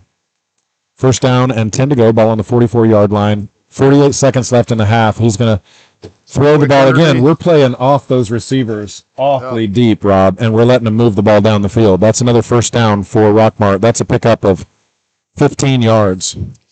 Yeah, it looks like Coach Parsons is content with taking those. Well, he's got plenty of time. He's definitely poised, and he's making the passes out to because they're able to just step out of bounds and stop the clock. There's 43 seconds still left on the clock, and they have 2. Well, that says they have 2 timeouts, but I thought they took one a minute ago. That should be 1 timeout, I thought. We're still playing off those receivers quite a ways. Yep. Trying to get pressure, and we do get pressure, but he's able to step up in the face of the pressure. And Parsons steps out of bounds. That is another 15-yard gain. That's 35 seconds left on the clock. They didn't burn much time on that one either.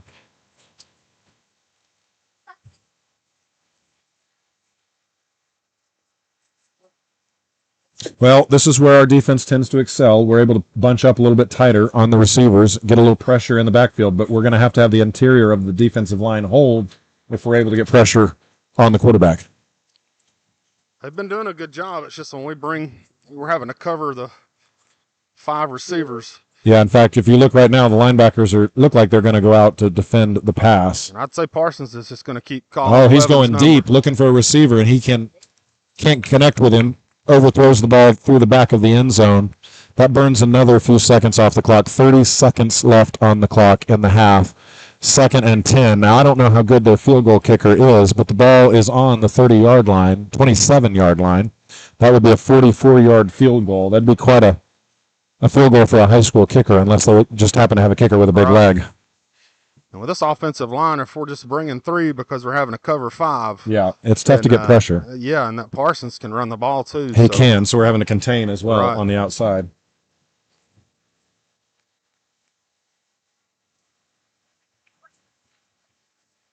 Back to pass again, and they go again into the flat. If we can keep him in the field of play, they're going to say he got out.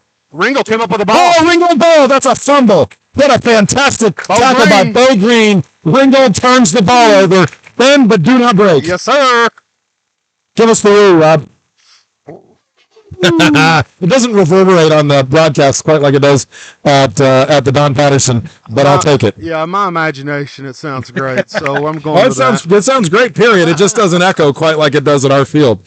22 seconds on the clock. Let's see if we try and take a shot downfield. My guess is they're going to be happy to go into the halftime just down 5, but I could be wrong. Maybe they're going to go for it. They have been trying some things so far this first half. Rockmart's still got the 2 timeouts. Now we see the split backs. Yeah, we take knee. Yeah, that was more like a victory type formation. And it does not look like Rockmart's going to call their timeouts. We're going to go into the half. Down 15 to 10. Down by 5. 15 to 10. A Rockmart lead as we go in at the half. We'll be back for the second half. A fantastic, what looks like it's going to prove to be a fantastic second half here in about 20 minutes. We'll see you then.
And we're back. It's just the end of halftime from Rockmart, Georgia. The score is 15-10 in favor of the Rockmart Yellow Jackets. But a reminder, as we talked about at the beginning of the game, the prediction from the professionals, I guess, was that this was a 22 to 25 point.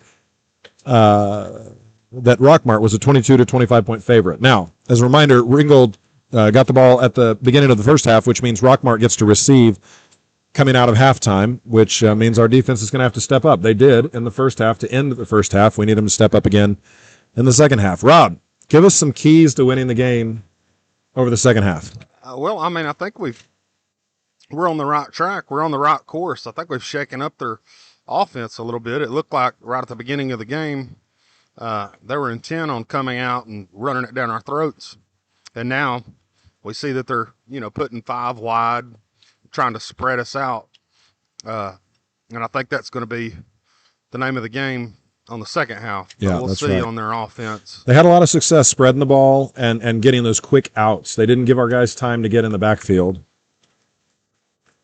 And the second half is underway. Bishop takes the kickoff and sticks this one halfway back into the end zone. That's a touchback for our Tigers. That'll put the ball on the 20-yard line. Rockmart takes over. 12 minutes to go in the third quarter. Sorry. You give Bishop any kind of just the least bit of favorable wind, man, he can push that ball. Yeah, he's got a big leg, man. There's a reason he played soccer and football as a kicker. Yeah, you got to think that touchback is going to take 21 people. Yeah, out of the play. That's exactly right. Yeah, that's exactly right. And puts their offense deep in their own territory. Yeah, and with their speed, that is huge. It's an advantage for us for sure.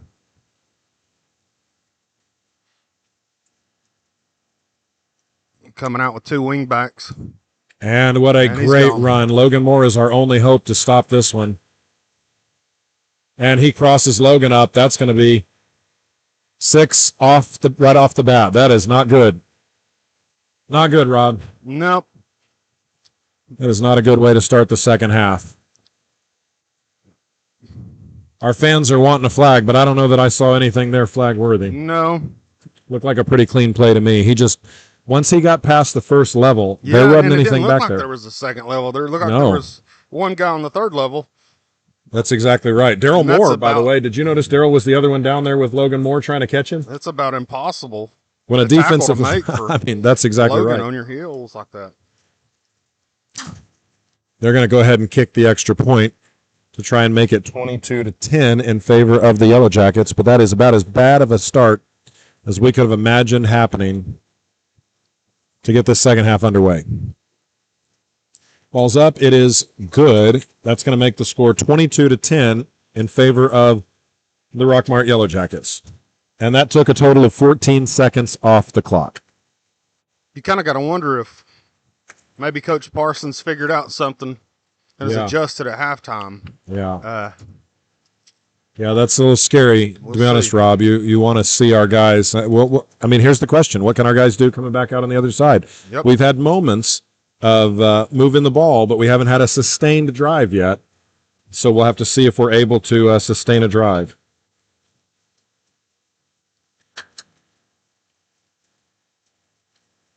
Seems like it's been those big chunk plays, and that's kind of the opposite of what I thought it was going to be. I thought this was going to be a grinder of a game, run heavy on Rockmart's part, but it just hasn't seemed that way.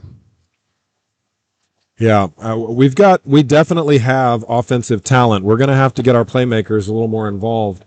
We've so far haven't taken as much advantage. You guys, you mentioned it earlier, Rob, that second level, some slants in the second level. We haven't taken as much of advantage of that opportunity. If their linebackers are going to cheat up close to the line, they're going to give us that. Yeah, we need to mix them up with that cadence and start taking what they're given. Yeah, I think that's right. Woo! Man, that took a Rockmart bounce. That should be a personal foul.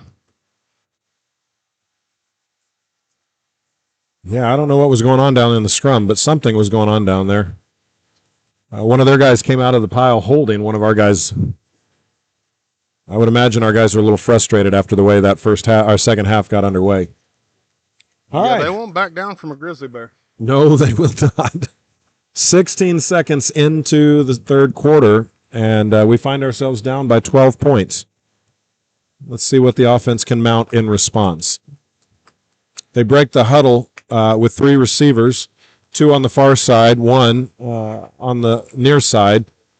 Jeremiah Frost and Zach Grauer in the backfield. They give the ball to Jeremiah. He tries to find the corner, and he does. Picks up 7 yards on first down. That's going to put us in second and third. Ball on the 36, 37-yard line. Yeah, it looks like Austin might have found something out, too. It looks like we're running straight at that blitz, and that's going to help us. There's going to be a hole. That's exactly right. Secondary, so. Which we did a little bit on our defensive side on the first half, where we overran the running back a little bit. They've got the potential to do the exact same thing if they're going to keep bringing that heavy blitz. And we're going to try and run that same play that they've been trying to run. Unfortunately, not able to convert it quite like they have been, but that does get us a gain of 2 yards, puts us in 3rd and 2, I think. 3rd and 2, puts the ball on the 30, well, maybe 3rd and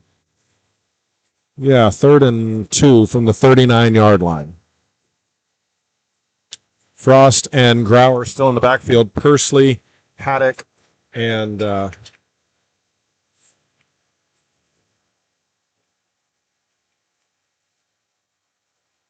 got the first down. Zach Grauer with the fantastic run. He's down. He was down. Are they going to call that a fumble? He was down. They're calling him down. The referees are calling him down on the field. They're insistent that he was down on the field. That gives us a first down at the 49-yard line.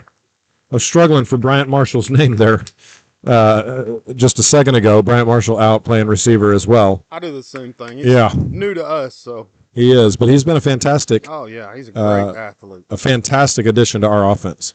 Once again, Pursley, Haddock, Bryant Marshall playing receiver, and Jeremiah Frost in the backfield with Grauer. They hand off the ball. No, that's not Jeremiah. That's Caden. Or no, that is Jeremiah. Yeah, Jeremiah with another nice run. Picks up 8 yards on first down. That's going to make it 2nd and 2, I think. 2nd and 2 for our Ringgold Tigers. The ball is on the 43-yard line.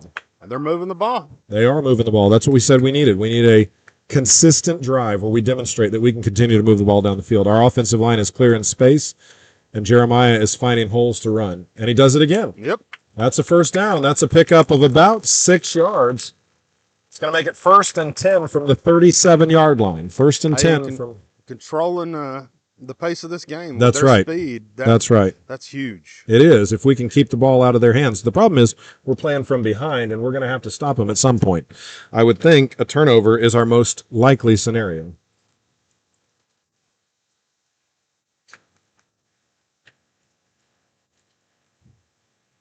First and 10, we're passing the ball.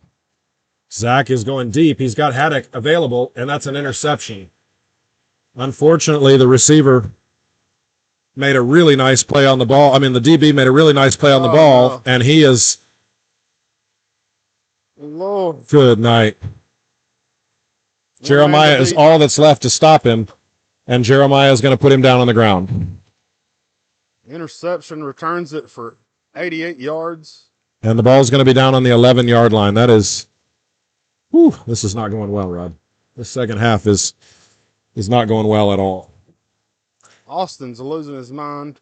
Yeah, upset about something. I don't know what he's upset about, but he is. He's going to talk to the head ref.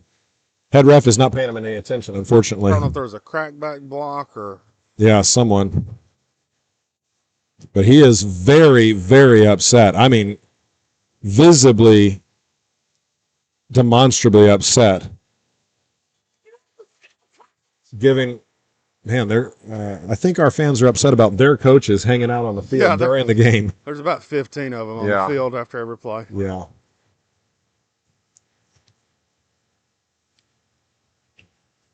Well, bend but don't break defense is going to be back in play again here. Can we stop them? They run the ball, and a fantastic run. There's a flag on the play. That's going to be either a hold. It's going to be that or a personal foul. Yeah, there's going to be something there. He's talking to one of our guys.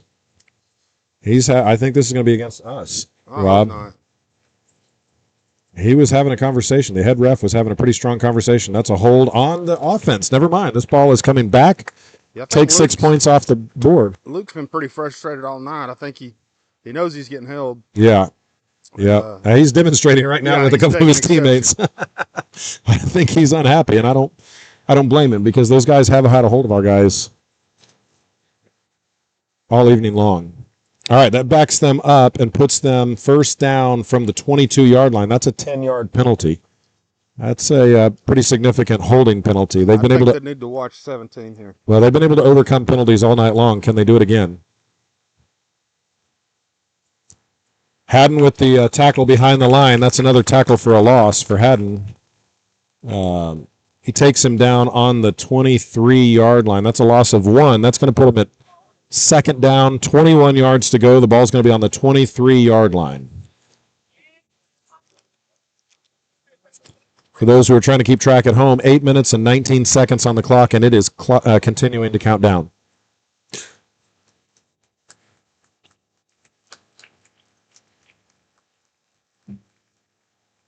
They run really exotic packages with the running when they run the ball. Rob, I've seen probably 5 different formations. It's been really intriguing. They run a traditional formation. They get the what a nice stick, fantastic stick in the open field. Is that Logan Moore? Yeah, that was Logan with a great open field tackle. Stuck him. Yes, he did, and I think he may have hurt his arm. He's coming off holding that arm down. Let's hope it's a stinger. That's not good. We don't. He's trying to shake it off down on the sidelines. All right, that's a gain of about 2 yards for them. That's going to put them in 3rd and 21 from the 21-yard line. Is that right? No, they're calling it 3rd and 19 from the 22. I've had that same feeling that Logan has, and looks like he's had a stinger out there. Yeah. They've got 4 wide, and they're putting a 5th wide right now with an empty backfield. 5 receivers out wide, and we're trying to get in, and they've got a receiver open, but he overthrew him. That's going to be an incomplete pass on 3rd down. That puts them in a position to have to try and kick the field goal. That's in an iffy spot, too.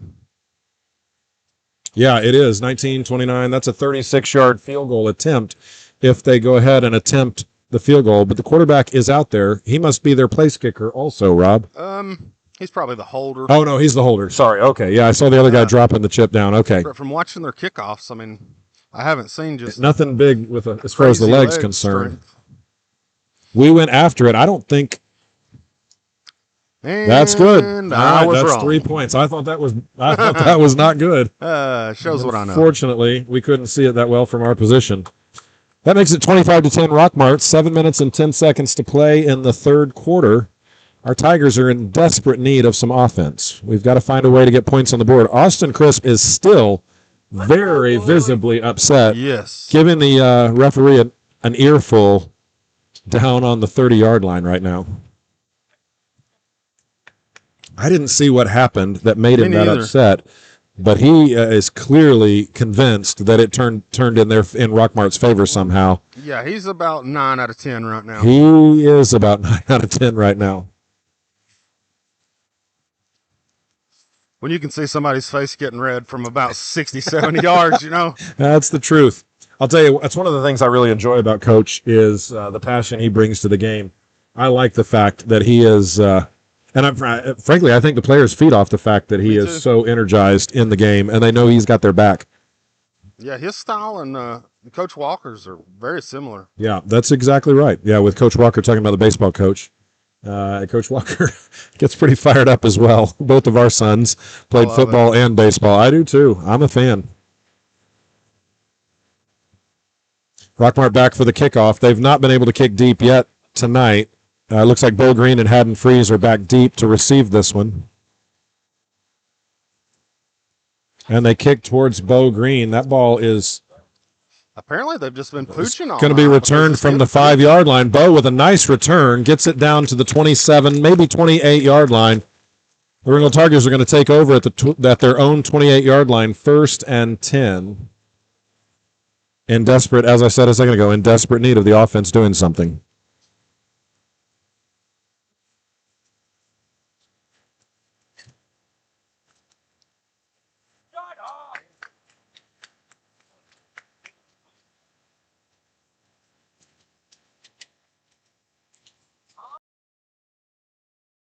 That's going to be Eli Pursley and Haddock on the far side, and Bryant Marshall on the near side. Jeremiah Frost in the backfield with Zach Grauer. They're going to hand the ball off to Jeremiah again, trying to create something with the run game. He gets 1 yard. No, he gets 2. He picks up 2 yards on that carry. And Ringold's going to have 2nd and 8. 2nd and 8.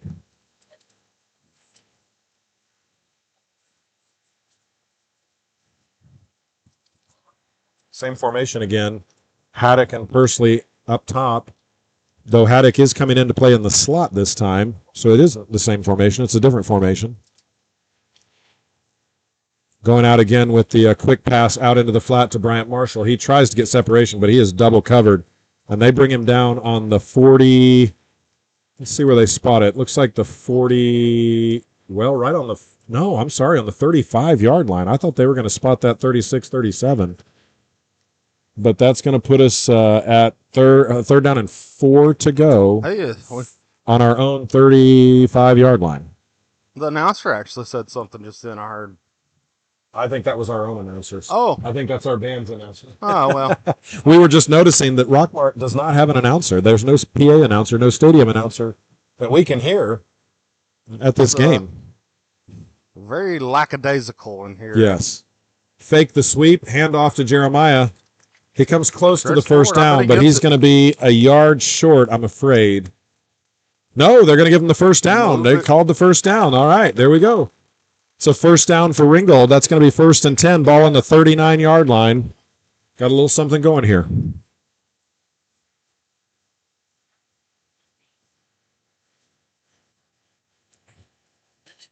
It's still a 2-score ball game. It is a 2-score ball game. We need to put something on the board right now.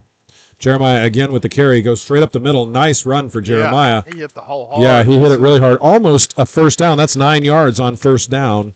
It's going to put us in 2nd and 1. Here's what's nice about 2nd and 1, Rob. It gives us the opportunity to do whatever we want. Right. If Crisp wants to fake the run and go deep, he can do it. If he wants to run the ball and pick up the first down, we can do it. Everything's available to us right now. Looks like they're back in man coverage. And they are playing deep off the receivers. I don't know if you notice how deep they're playing, but they're playing deep off the receivers. They decide to go for the first down, and they pick up the first down. That is, ball's going to be almost at the 49-yard line. That's a Ringgold Tiger first down. Let's go ahead and talk for just a second about Peak Kinetic Performance, one of our sponsors here on the broadcast. If you're an athlete, an elite athlete, they are the premier gym in the Chattanooga area for elite athletes. I think there's something like 15, 20 pro athletes that work out there. Haddon loves to work out with them. One of the local athletes that we know of, Lad McConkey, wide receiver for the Chargers, works out there. They've been pretty open about that. If you're looking for a place to work out, that is the place you need to go. Quick pass. Unfortunately, he throws it behind Gavin Williams, and Gavin's not able to bring it down. But if you're looking for a place to level up your athletic ability, if you're looking for a place to help move you into the next level, whether it's college or professional athletics, Peak Kinetic Performance is the place for you to go. I'm glad we got to take that little peak performance break as I ate my Snickers. It's time, right? Do you get cranky without your Snickers like the commercials show? Yeah. And get hangry. They fake the end around again. Man, Jeremiah, it gets stood up right at the line of That's line of just a good scrimmage. play by that linebacker. It was a great play by their defense, I mean, unfortunately. the blocking was there. It was just...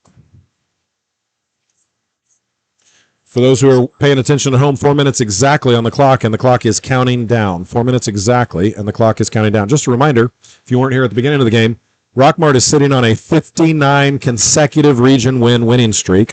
They've not lost a region game in 59 games. We'd love to take them down tonight. We almost did last season. We're looking deep. Grauer is trying to find it. I think they're going to call holding on our Tigers. He tries to go deep. Bryant tries to come back, and he got it. He made the catch. That's a touchdown, but I'm afraid this one is coming back. Yep. I hate it, but I'm afraid this one is going to come back. I think so. That was great improvisation by Grauer. The DB had his back turned to the play. Never looked at the ball. Did not see the play coming. Bryant Marshall, to his credit, did pick up the play. Unfortunately, it's all for naught. This one's going to come back. It is holding against our offensive line. And Ringold is going to lose some yardage and put us back in third down. 15 to go. No, it's going to make it. This is a 10-yard penalty. This is going to be 3rd and 20. I just have a and feeling 20. that our offensive line didn't have much of a choice right there. They were coming so hard. I think you're right, Rob. Well, and not to mention it was a broken play. They were scrambling, trying. Yep. Zach was trying to make something happen. I don't pin that one on the offensive line at all. They were doing the best they could to survive. 4 receivers out for our Tigers. Gavin Williams down in the slot. Now they backed up into the zone. Yeah. Oh, Zach man. He was trying to into go. double coverage. And he gets the catch. Don't That's matter. a first down. That's a completion. Eli Pursley with the first down. What a fantastic grab. on the play. Man, Eli Pursley with a fantastic grab. That puts the ball on the 14-yard line and keeps us in play. The DB is trying to convince the referee that there was pass interference, offensive pass interference, but there was not. That's just going up and getting it. That right was there. Randy Moss high point in the football is what that was. Eli went up, high pointed the football, brought it down, and that's 1st and 10 from the 14-yard line. No, I'm sorry. Yeah, from the 14-yard line now for our Ringgold Tigers. I keep looking over to their scoreboard. They're not doing a very good job keeping track of the yardage. They had me confused for a second. Jeremiah gets the handoff, takes the ball for 2 yards. Maybe 1 yard, actually. That's going to make it 2nd and 9, ball on the 13-yard line. Looks like there's a player down. That's a Ringold player. I can't tell. I think that's a Ringold player down. It is. Our folks are heading over there. I think that may be our running back, Jeremiah Frost. That is not good news.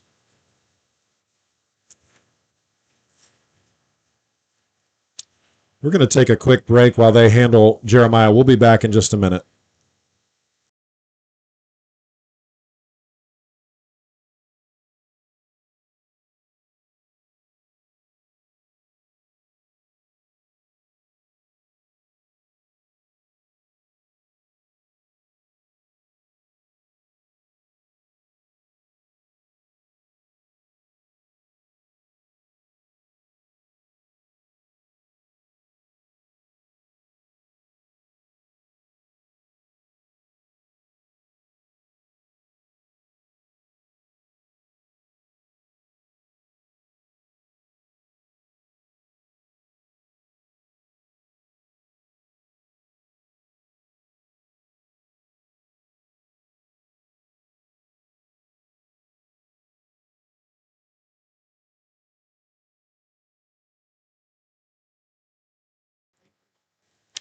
Thanks for taking a break with us, folks. We don't like keeping the camera on the injured player. We did that a little bit last week, and I'd rather not keep the cameras on the injured player. But Jeremiah Frost is walking off on his own.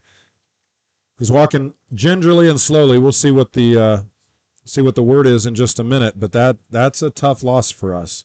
1,000-yard rusher last season, on track for 1,000 yards again this season. Coming into this game, by the way, Rob, our as a team, I think we were averaging over 15 yards per carry. Wow. Coming into this game. And that's after a rough game last week at Heritage. Haddon Freeze in the backfield. He takes the handoff, turns the corner. Oh, he's getting in. He's getting in, absolutely. And that is a touchdown, Tigers. Haddon Freeze with the 13-yard touchdown. Very first carry in the game. That pulls the Tigers within 9, pending the extra point. Well, folks, I think most of you know this. That's my son. I'm pretty doggone proud of the kid. I'll take your woo on that one, Rob. Yeah. He's a good one to pull for. Listen, if you're gonna have to lose a running back, either one of those guys, we got a pretty doggone good one behind them. Still, with as much as Haddon plays on defense, my preference would be to see Jeremiah in there starting, and the kick is up. And it is no good. Unfortunately, I think they may have gotten a hand on it. Penalty flags on the play. There are penalty flags on the play. We'll see what the call is, see whether we can re-kick this or not. Let's hope it's on them because we desperately need another shot at that. It is on them. Tush. Our fans are calling, it is against Rockmart, so that's going to give us good field position. Do they go for 2, or do they... if we go for 2, it puts us down 7, Rob. If we kick the extra point, puts us down 8. Well, we're going to have to go for 2. Now we've got a shot to cut the distance in half, so.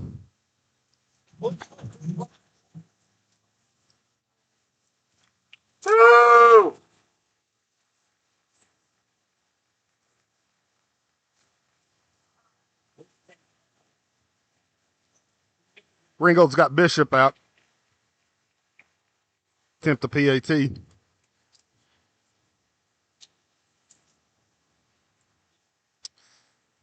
There was a bobble on the snap.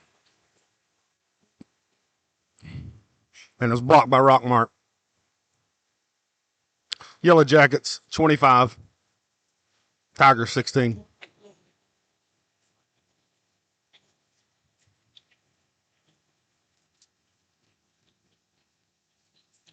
Well, Rob, we have the same problem we had last week, which is problems with the snap on the extra point, and that one cost us because now it's still a 2-score game.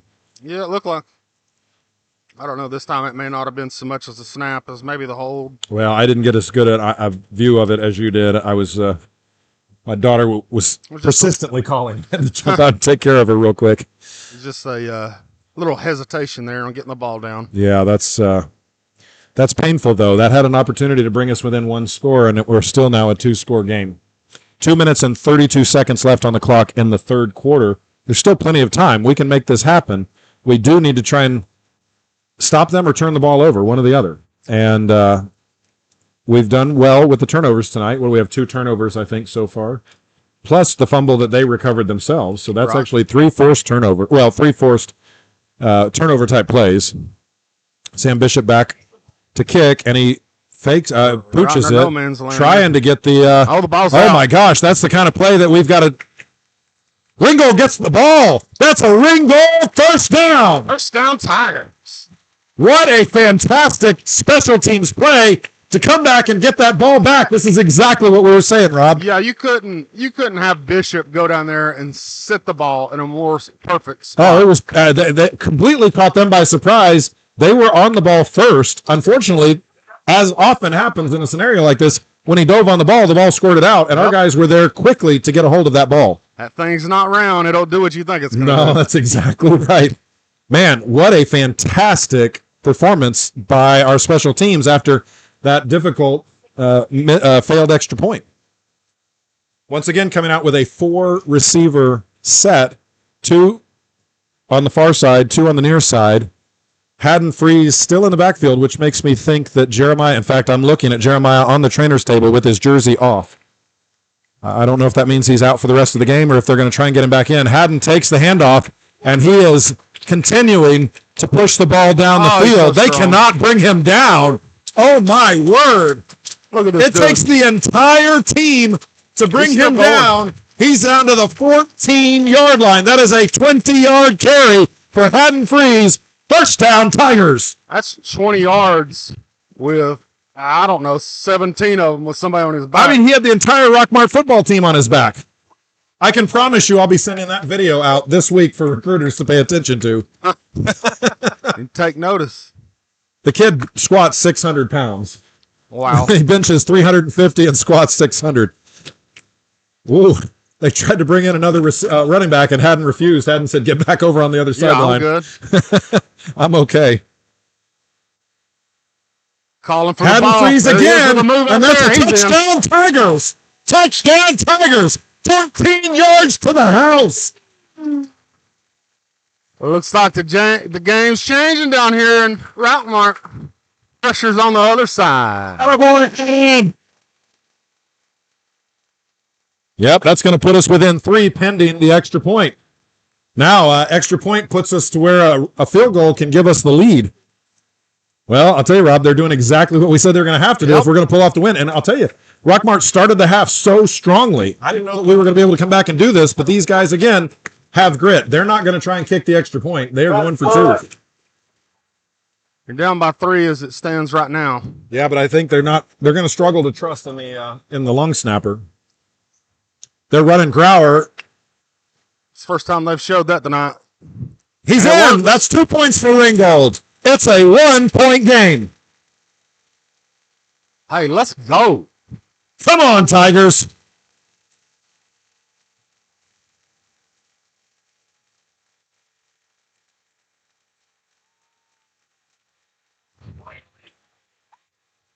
What an incredible performance.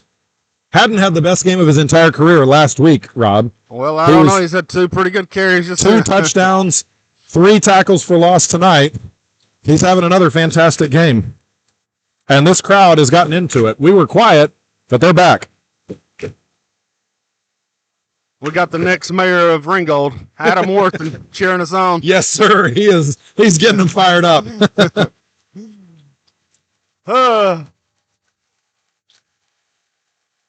Though I'll say, they're going to give Haddon a break on this one. Normally, he is part of the kickoff team, but they're going to give him a little break. Bishop's kicking it deep here. Gotta be.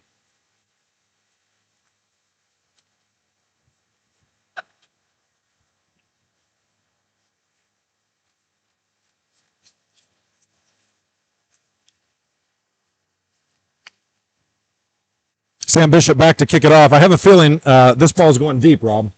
Oh, yeah. I think they're going to try and put this one as far back as they can. Again, though, here's the thing. They've hurt us on punt return, kickoff returns. We've got to keep him pinned down. Got to make the tackle. Oh, you know what? You don't need to make the tackle when he kicks it into the end zone. For those who are paying attention, it is 25-24 Rockmart. There's a minute 33 left in the third quarter. Our defense comes back 8. Rob, there's something to note here. Logan Moore is on the field looking like he's fine. There we go. He's moving both of those arms just fine. I don't know the wording, what is equal to a cannon for an arm. But Bishop has that for a leg. He's got a cannon for a leg. Yeah. That's exactly right. He hammers it. Rockmart takes over 1st and 10, ball on the 20-yard line. A minute 33 left in the third quarter. 2 wingbacks. Running that strange formation again. It's a double wing. And he continues to be able to push the ball down the field. That is a 9-yard gain on first down. Rockmart's going to be in 2nd and short, 2nd and 1, with the clock continuing to count down. That is a straight up power football, and it looks like Rockmart's trying to harness the momentum here.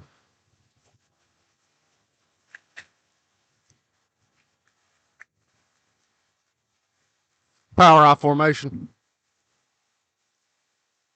Give it to Senior Davis. He picks up the first down and then some, unfortunately. Gain of about 12. There's a flag. I don't know who got called. Everywhere. Someone is the, Yeah, the that's head gotta be referee some is kind of way personal deep foul. in their bench. I don't know what happened there. Looks like one of our guys. That's 2 of our guys, truthfully. That's Luke Jones and Logan Moore, I think, coming from the sideline. They were deep in their sideline. That penalty's on Rockmart, Rob. Hey, I'll take it. That's going to be a personal foul on Rockmart. Is a huge mistake. Our fans are quite pleased with that decision. They should be. From the guys in stripes. That is a drive killer. Hope. Yeah, let's hope you're right. 47 seconds left in the quarter. It's 1st and 10. The ball is going to be on the 26-yard line. 1st and 10 from the 26-yard line. That was a spot foul. So that completely negates the long run and the first down and puts them back in 1st and 10 from the 26.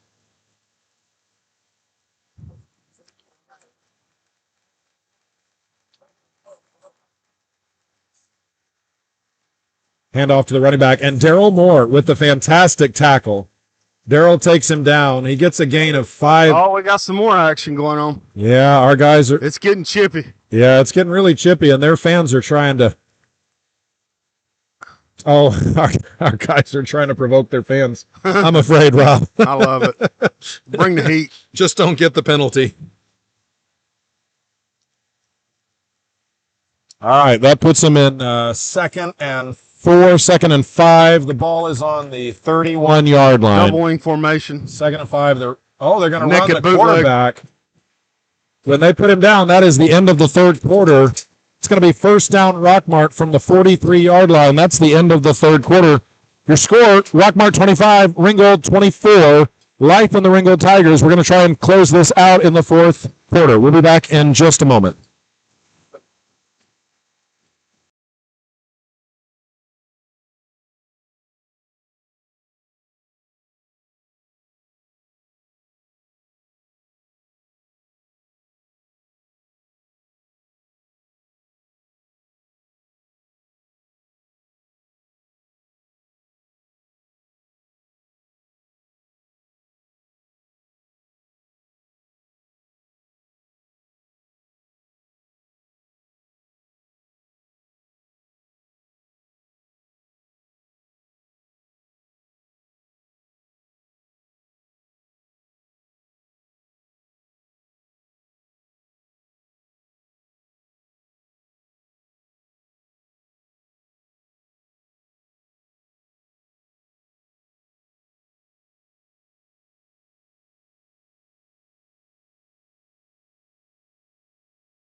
Yep.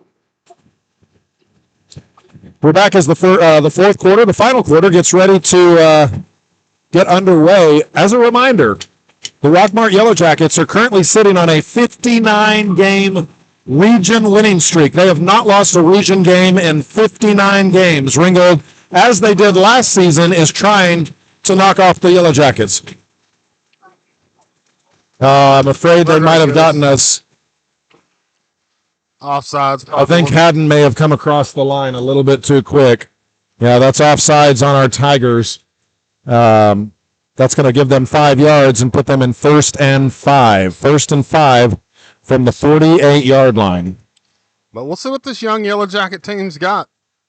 I mean, like you said, 59 in a row, and you're only up by 1 on a team that's that you're exactly supposed to right. blow out. And a team, again, you and I were talking about it during the break. Phenomenal coach, phenomenal team. This is a young team, and they're still dynamite. Yeah. Incredible winning streak. You would think there'd be a little more energy in the building. Yeah, it doesn't really seem like they got the support. Well, they put him down, but only after he gets 7, maybe 8 yards on the carry. 7, maybe 8 yards on the carry. That's going to make it first down Rockmart from the 49, from our 49-yard line, from our side of the field. And I swear the crowd looks like it's dwindling. I'm positive it has dwindled. In fact, I'm guessing probably since the halftime show, once the band finished, the grandparents probably left, would be my guess. You can see it on the broadcast. It is a sparsely attended game for one of the best teams in this class. Yeah. I mean, top 5 ranked in the state, 59-game game region winning streak. Oh, what a great defensive play. That's a backwards pass. No, they're calling it incomplete. Logan Moore had the recovery. Logan Moore with the recovery, and they're calling that an incomplete pass. And the Tiger faithful is letting them hear Our about fans it. are not happy about it. They thought that was a backward lateral. I'm not sure, Rob. I kind of think that may have been a forward pass. Yeah, I think his arm was moving. Yeah. He was hit at about the same time he was trying to release the ball. Yeah, I think so too. But, man, what a great defensive play. He did not see that coming. He got smoked. He's going to hear footprints. All right, that puts them in 2nd and 10. 2nd and 10 from the 49-yard line. Our defense is pinning their ears back and coming.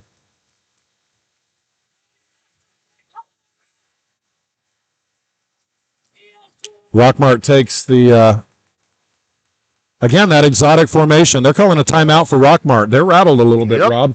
Our folks have gotten in their head. Again, we talk about this quite often, but Austin Crisp likes to say other teams may have more talent. Other teams may have more size or speed. No one is going to have more grit than the Ringgold Tigers, and it's been true consistently during his tenure. Right.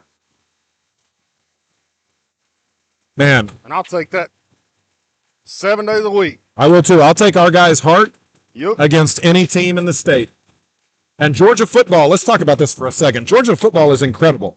Yeah. You know, in the preseason, we made Tyner and Walker. Yeah, and Walker County both look like they weren't competition to us at all. Walker County's ranked in the top 5 in the state, and Tyner's in the top 5 in the state right now in Tennessee. Hey, both undefeated. I've always said it.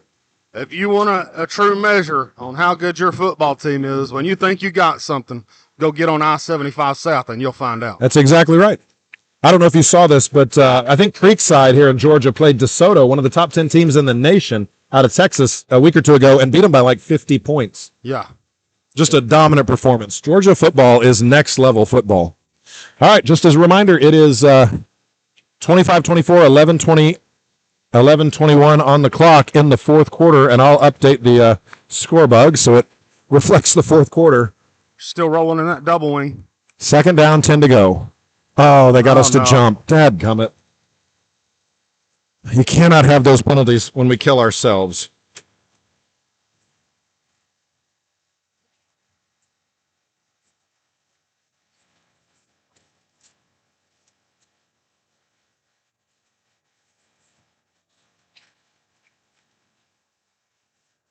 There's been a few of those tonight, but still, I just got a text. Like their aggressiveness. I just got a text from someone watching back home who said it was definitely a backward pass, Rob. And not a Ringgold person either. That's a huge turning point. Oh, Daryl Moore in the backfield again. Looks like he was being held. Man, over the top. That's a touchdown. That's a touchdown for Rockmart, unfortunately. Doggone it. We had him. We were just steps away from being able to turn him over. There's an injury. That's Will Matthews, it looks like, down on the field.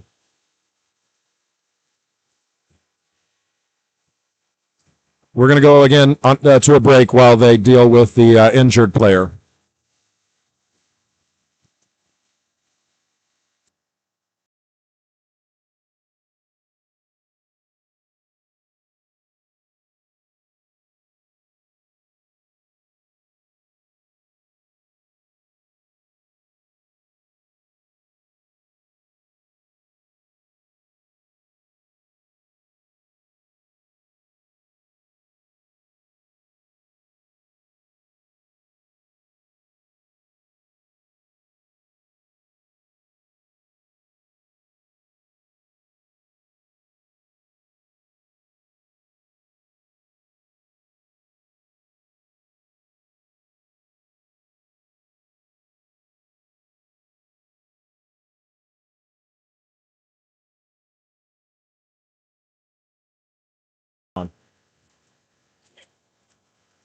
Unfortunately, that play stands. Will was able to come off the field on his own. They line up for the extra point to make this. Right here. It is a big one. This is going to make it an 8-point game. That ball's going to be blown dead. I think we came across before the snap. We're trying to cheat as quick as we can. That's against Ringgold. That's offsides. Are they going to go for 2, or are they going to continue to kick the extra point? It looks like they're going to go ahead and kick the extra point. I don't see them putting any other formation out on the field. I don't know. You're half the way there. Update on the score. Heritage is now up over Gordon Lee 22-21 with 7 minutes to go in the game. I just got sent video evidence that it definitely was a backwards pass. Huh. That's a huge turnaround in the game. Oh, please. They got a hold of it, but it still went through. Unfortunately, that extra point is good. That makes it 32-24. That is an 8-point lead for the Rockmart Yellow Jackets. Now, that still is a one-possession game, Rob. If we can move the ball down the field, do we have a repeat of last year with the game going into overtime? Yeah, that kind of surprises me there. You get half distance to the goal with a senior running back like Davis and that offensive line. You have a chance to put it in for 2. And yeah, I'm a little surprised they didn't do that. I mean, because then a 9-point lead. It's 2 points. I mean, that's a two-possession game. I'm with you, Rob. I don't know. There's 11 minutes and 11 seconds left in the game. For those of you who know that Jeremiah had to come out of the game with an injury, I can tell you, unfortunately, that he is out of uniform now on the sidelines, sitting on the training table. So it does not appear that he'll be coming back in tonight, which means it's Haddon and Caden Williams the rest of the way. Ringold back to receive. Looks like they're going to put Bo Green and Eli Pursley back deep to receive this kickoff. Another score update. 3 minutes left in the game, and North Murray and LFO are tied 28-all. It's a ball game. Man, this region is going to be a dog fight all year. You're going to run the gauntlet. I'll take that. Gavin Williams with the attempt. They put him down on the 28-yard line. That's going to be Ringgold ball on the 28-yard line. So we'll take over. 1st and 10. 11 minutes and 7 seconds left on the clock in the game. Rockmart up by 8. Ringgold with the ball. Man, I'll tell you, our guys have taken some hits tonight. I'm looking at 3 of them right now, all 3 starters banged up. 2 of them are still in the game. On the sidelines, though, just trying to stay warm. But we've been knocked around a little bit tonight, Rob. Yeah, they've definitely put work in tonight. They're bringing Caden out to start in the backfield. For those who maybe are not familiar with Caden, he is one of these young guys on the team. He is just... Oh, no, I take that back. He's a junior. I'm sorry. I thought he was a sophomore.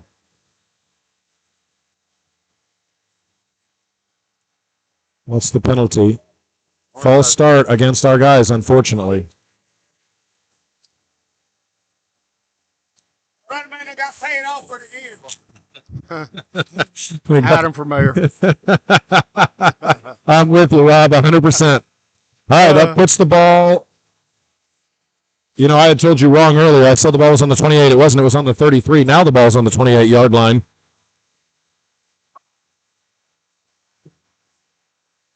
Caden with the attempt gets 1, maybe 2 yards on that carry.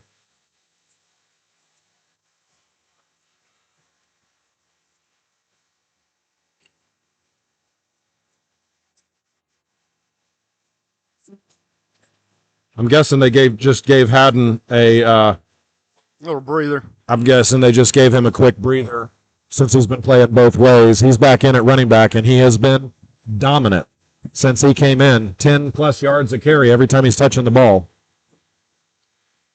They fake it to Haddon. Oh, no. Oh, my word. Tried to go across the middle of the dog on it. Tried to go across the middle of the formation. Easily intercepted. That's Rockmart ball. Penalty flags all over the place. You got to think on their bench. This is going to be after the play, I would think.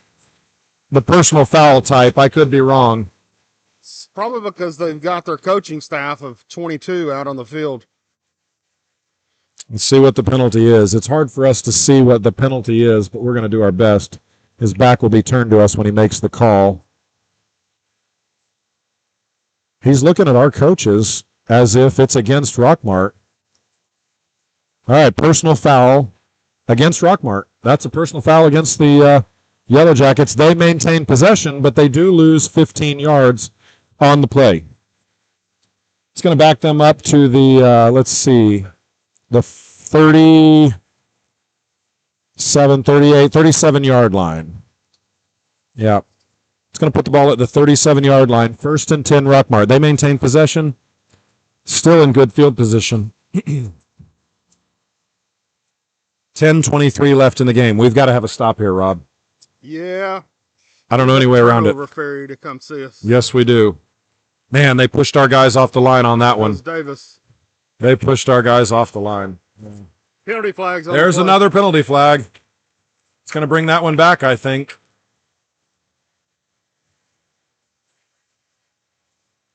Let's see what they call.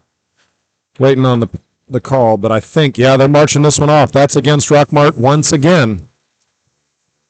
Personal foul against Rockmart. That's a 15-yard penalty. Yeah, their age and poise is They're showing hurting now. them. I was going to say, this is what happens with a team as young as they have. As Rob said at the beginning of the game, they have 5 seniors on this team, which is terrifying for whoever's going to play them the next couple of years. Yeah, for real.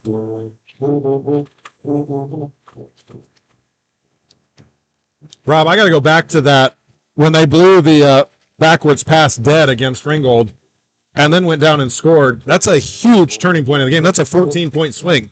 Yep. They hand the ball off, which you would expect them to do. Our guys put him down after a gain of about 5, maybe a gain of 6. That's going to put them 2nd and 14, 2nd and 15.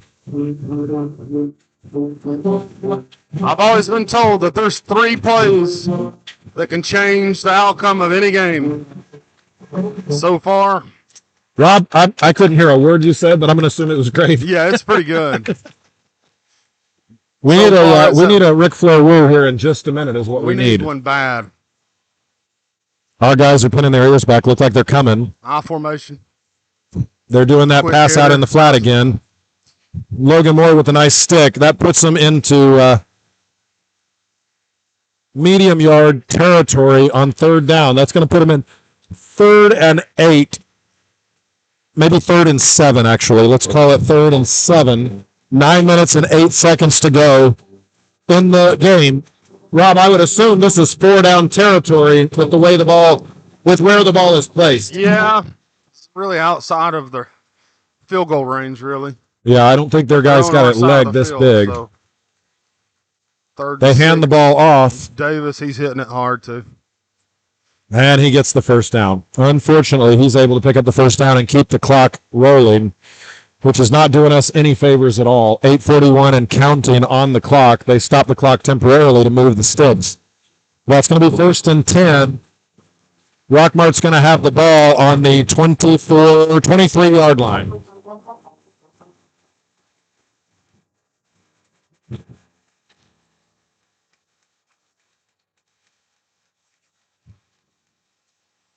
We need a defensive formation. stop. We need a turnover right now. Oh. They go with that quick hitter. Well, our defense did a good job of covering that up because they've been killing us on that play all night. That was a 1-yard gain at most. I'm not even sure that was a gain, to be honest with you. That looks like that ball did not move anywhere down the field. So that's going to be 2nd and 10, ball on the 23-yard line. Good job covering it up by our defense. Yeah, I still just can't believe that Parsons isn't leaning on those big guys more. Yeah, I'm a little surprised as well. I'm also a little surprised they haven't run the quarterback a little bit, to be honest with you. Yeah, I mean, everything he's touched has been gold, so.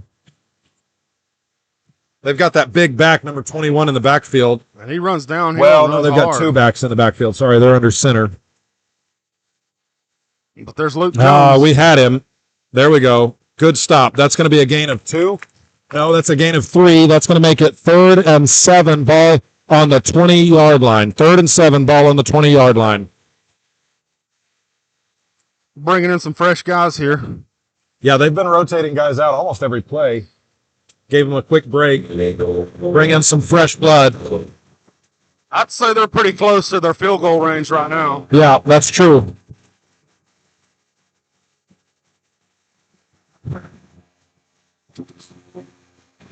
With no additional gain, that would make it a 37-yard field goal from where they're currently located. We've got to have a stop here, Rob. Big stop needed right now. They're going to that quick hitter. Well, they tried to, and we're all over it. We are all over it. That is no gain. That's 4th down, 7 to go. No, that's a loss of a yard. Huge. That's 4th down and 8 to go from the 21-yard line. What do? I would imagine, I don't know, a 38-yard field goal is maybe a much for them. I hope they do a wide right. Actually, I think they might be bringing the field goal. I think the field goal kicker is on the field. You got to watch out for the fake. We know that they're not opposed. They're not opposed to trying that.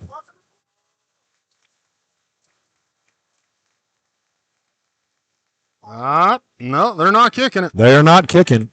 Do they try and pooch punt, though? Remember, the quarterback is also their punter. Oh, there's a penalty. That is false start on the Yellow Jackets. That's going to move them back another 5 yards. That's going to put them in 4th and 13. That is. I'm really interested to see what they're going to do on this play. They bring the quarterback off the field. He's receiving the play from his father. Well, from the offense coordinator. As a reminder, the quarterback is both a true freshman and the coach's son.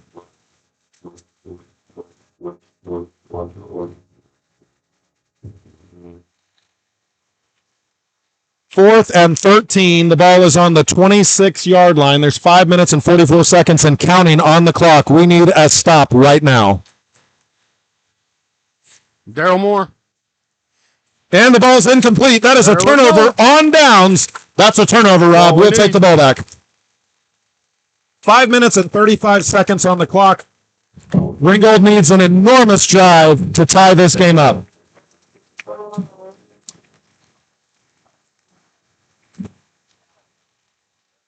Man, our band is crushing it tonight. Yeah, they're doing great. They sound really good.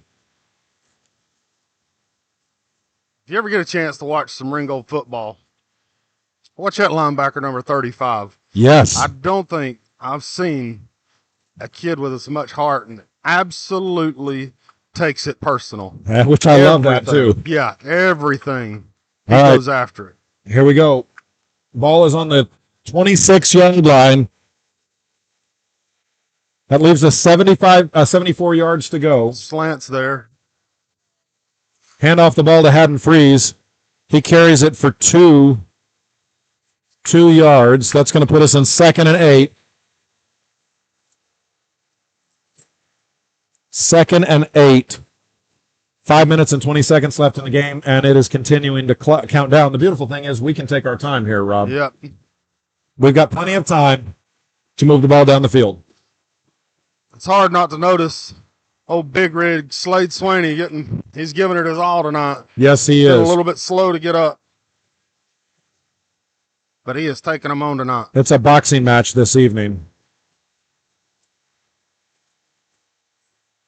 Oh, in and out of the hands of Eli Pursley. So close. Oh, here we go. And there's a flag. That's going to be a personal foul. Again, I'm not sure who it's going to be against. I hope it's not on our sideline. I hope. Personal foul again. Oh, no, that's pass interference against Rockmart. That's going to push the ball down the field. That's a first down, Ringgold Tigers. Pass interference. Again, I'll tell you, this is a young team, Rob. Yep. A young team, and they're making really, really dumb mistakes over and over and over again, helping us in our pursuit of trying to get this touchdown. Yeah, I think it was a linebacker that absolutely crawled the back of Eli. Well, he did. He walked, climbed him like a ladder. Climbed him like a ladder. All right, that puts us in first down position. Ball is on the 42.5-yard line. First down, Ringgold. 10 to go. 4 minutes and 51 seconds left to play. Haddon Freeze again in the backfield with Zach Grauer. 3 receivers out. They hand off the ball to Haddon, and he's got a corner. He turns the corner, and he's got a fantastic run again. That is a 15-yard rushing play by Haddon Freeze. After contact, he cuts it upfield and gets another 4 yards. Yeah, that's exactly right. He is a hard guy to bring down, period. You know, he's a good, again, I'm his dad, I'm biased, Rob, but he's a good combination of speed and power. Yep.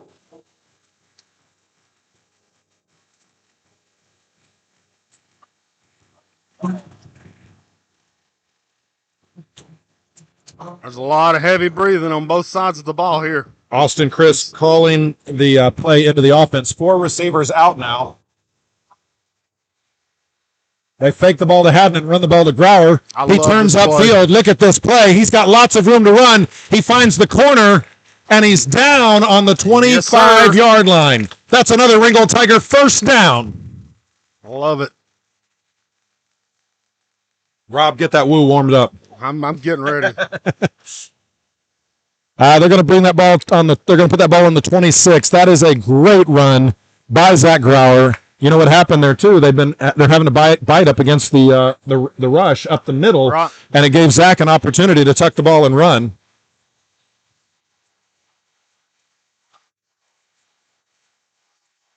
We don't want to score too quickly here either, Rob.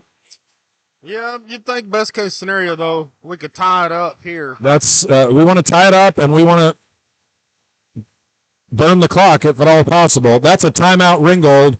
We did look a little confused as we were coming up to the line. I don't think they were all on the same page. Yeah, you can't take those timeouts with you. Might as well get everybody on the same page. And we have all 3. That's just our first timeout of the half. That leaves us with 2 timeouts left to go. Rockmart also has 2 timeouts left in the half. And there are 3 minutes and 37 seconds left in the game. Yeah, Rob, I'd like to see us run the ball a little bit. Burn another couple of minutes off this clock. The problem is they can score fast. Right. You don't want to give them time to try and turn around and score the ball. No, they don't need much.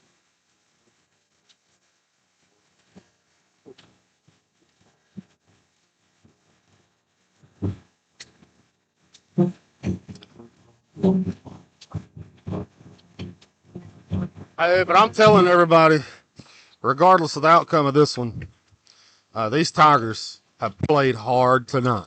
Yeah, there is no quit in this Tiger football team. And I'll tell you this, you show up week after week, you're going to get a really good game. I mean, last season we lost 3 regular season games by a combined 6 points in 7 total overtimes, one of which was against this Rockmart team. Yep.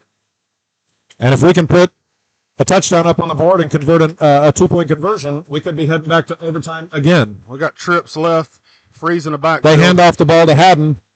He tries to turn the corner, and they have met him, and unfortunately, I think that might be a loss of 1 or 2. A loss of 1 or 2. The good news is they pushed him out of bounds, so that stopped the clock. Well, I guess it's good news. That ball is back on the 29. That's a 3-yard loss, unfortunately, Rob. I think they were ready for the run on that play. Oh, the band is now singing Backstreet Boys. Oh, man, they're having a good time tonight. They do. They're having a lot of fun. All right, 4 receivers out, 2 up top, 2 on the bottom. Haddon Freeze and Zach Grauer in the backfield, and they fake to Haddon. And they go find a receiver, and he is complete. That is going to be down to the 14-yard line. That's a first down. Moving the chains. Keep moving those chains. Let the clock keep working its way down. 3 minutes and 16 seconds And the clock is continuing to wind. I'm telling you, look for gray hay in the flat right here.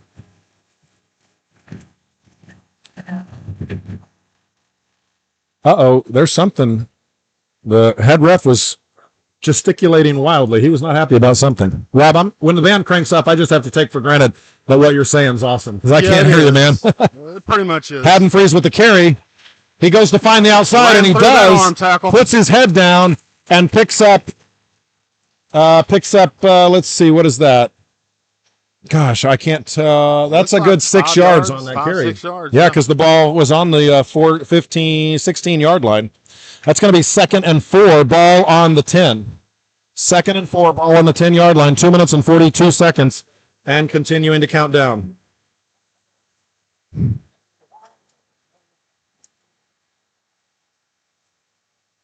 Haddon with the carry. He stutter steps.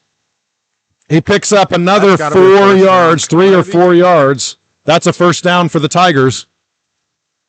First down, Ringold. There we go. That's going to be 1st and goal. Leave them chains alone now. Well, you can drop the chains down and give the chain gang a little bit of a break. 1st and goal from the 6-yard line, I think.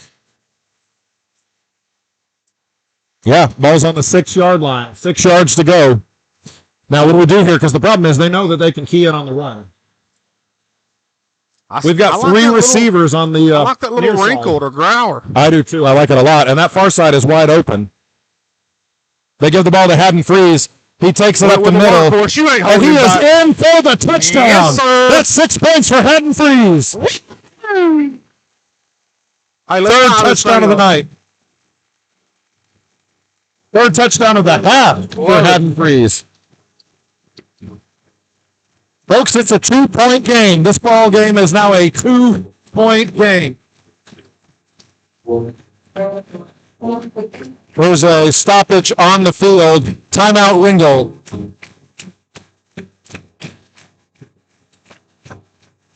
Now, the problem, Rob, is we've left them with 1:53 seconds. But before that, we've got to convert this 2-point conversion.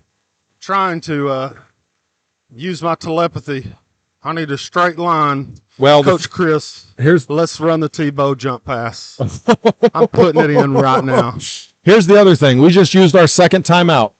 That means that we can only stop the clock one time if we are somehow not able to convert this 2-point conversion.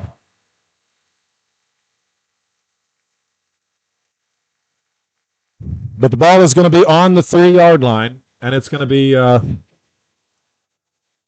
Ringold's opportunity to tie this game up. The ball's on the 3-yard line. We'll be going for the 2-point conversion to try and tie this game up and give us an opportunity at least to go to overtime. Again, let me go back. If that was a backward lateral, that would have been 7 points for us, and instead turned into 7 points for Rockmart, that's a 14-point swing. Yep. Then in that case, this game is really almost out of reach, Rod. The fans are on their feet. Had their plate full tonight. You know they're going to key in on Haddon. Zach Grauer, this would be a great opportunity. He goes straight forward, Grauer forward, and he gets the 2-point conversion. That ball is good. It is a tie ball game, ladies and gentlemen. Woo!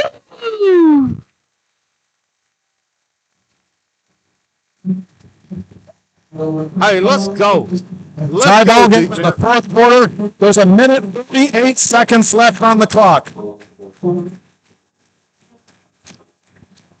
I wish you could hear it, folks. The crowd is on their feet on the Ringgold side of the field. It is loud, and the band is pumping. Man, these kids, I'm just watching our offensive line come off the field right there.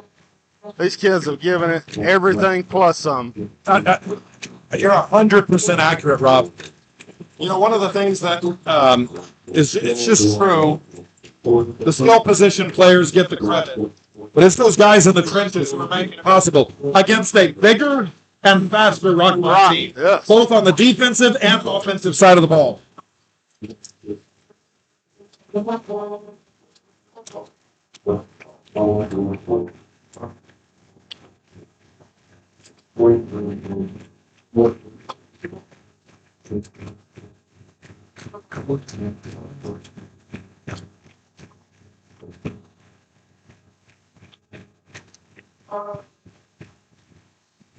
Flags are flat.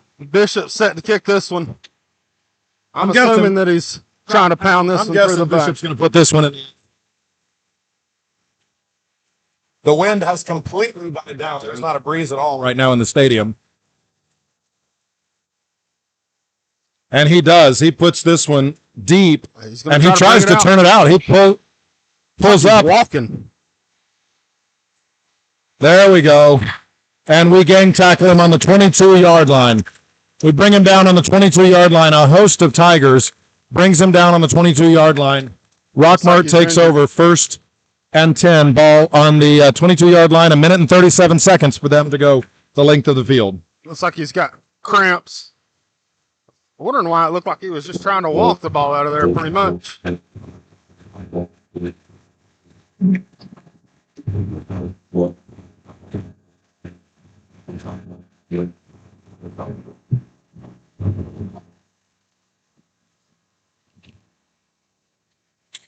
Whew. Trying to do a little bit better job of not just trying to fill all the space with words. But there's a lot of words to be said right now, folks. I mean, These Tigers, we came out of the second half looking like they were about to dominate us. And instead, I don't think you can see it on the broadcast, but the tent where we keep our TV under on the sidelines, I don't know if you guys know this at home, but we have a TV on the sidelines, and they're able to play back plays. So when the defense comes off the field, they can watch their performance immediately. That tent has some Tiger heads on it, and then it says dominate the moment. And that's exactly what the Ringgold Tigers have been doing tonight. They have been dominating the moment against a team that was supposed to absolutely dominate them. Again, the odds makers were saying anywhere from a 22 to 25 point victory for the Rockmart Yellow Jackets tonight, and it has been anything but that.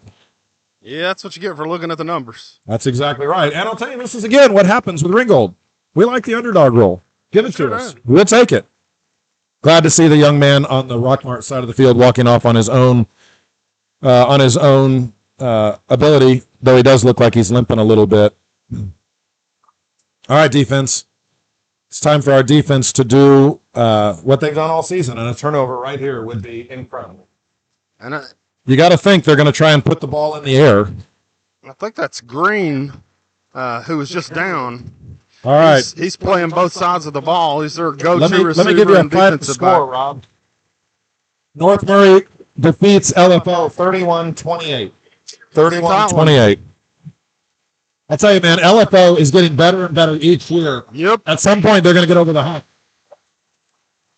It is getting loud here. Our away fans are getting boisterous. They line up in the I formation. Two receivers way outside. They hand off the ball and get very, very little. They pick up, 4 yards, I guess. 4 yards. He runs hard. He ran really hard, and he ran straight. He was able to fall forward for 4 yards. 1 minute and 19 seconds and counting. I formation. We're showing blitz. The scoreboard says that both teams have 2 timeouts left. I'm not sure that's correct. That's going to be a first down for Rockmart on the 40-yard line. We stand him up on the 40-yard line. 1 minute and 3 seconds. They're going to stop the clock just long enough to move the chains, and then the clock will start again with 1 minute and 3 left on the clock. Now it's counting down. We're already below a minute.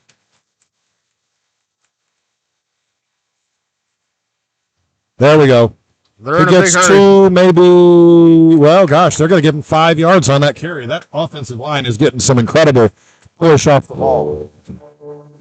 43 seconds and counting.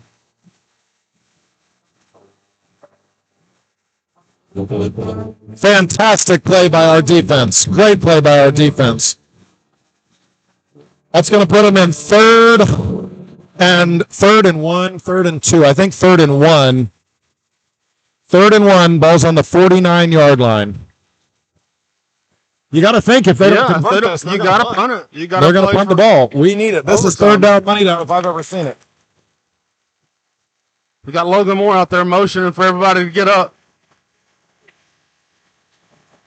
Watch the downfield pass. I formation, Davis. Well, they Gain do of pick up the about first down. 7 or 8. Unfortunately, pick up about 8 or 9 yards on the carry. And they call a timeout. That's a timeout.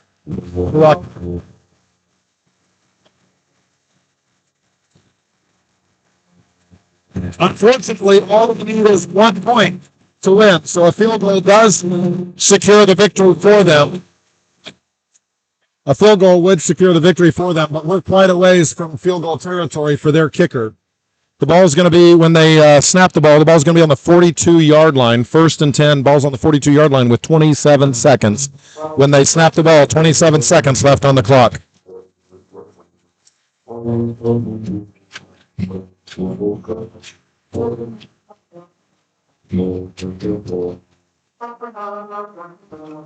I still, if I'm Rockmart, I'd like to see them get the, I would want the ball at about the 20. It's kind of what I feel like.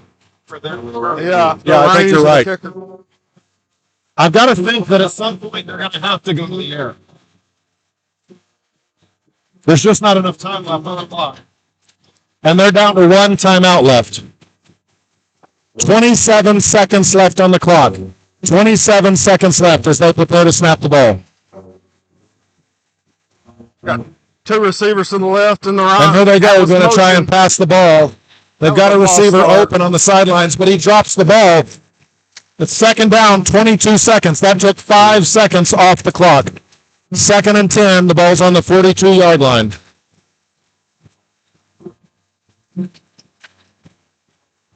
Uh-huh. 22 seconds left on the clock. 2nd down, 10 to go. The ball on the 42-yard line. He had a receiver, but the receiver couldn't hang on. That same receiver didn't come set and was moving around. So I did not see that. I missed that, Rod. Gallus was down there screaming for it, but they got trips to the left. 22 seconds when they snap the ball and counting. They're going to throw again. You've got to watch the run. Daryl Moore is coming for him. He's able to get out of bounds after a gain of 1. 16 seconds left on the clock. That's going to be maybe a 2, actually make it 2. 3rd and 8 from the 40-yard line with 16 seconds left to go in regulation.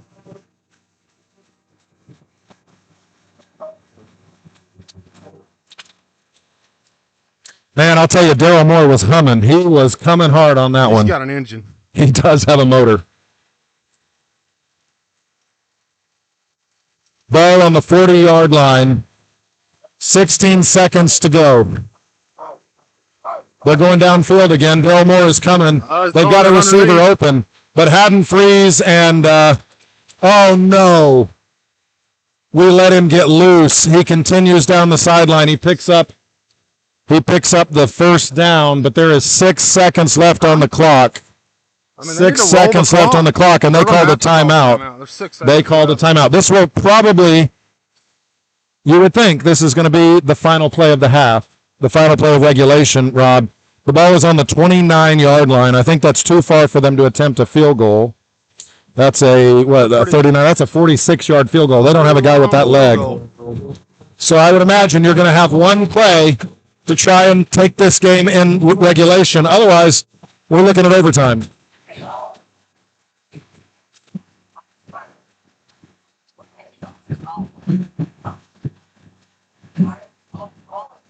And boy, do we know overtime. Oh, man. And last year, between Rockmart and North Cobb Christian, was it 7 or 8? How many overtimes did we have at North Cobb Christian? Was it 7 at North Cobb Christian or 6? I think it was 6. 6 overtimes at North Cobb Christian, 1 against Rockmart. 7 overtime games between the 2 teams that finished ahead of us in the region standings. It would be sweet to take this game to overtime and be able to beat them. Kicker on the field. Yeah. All right, here we go. Oh, they're going to try and kick the field goal.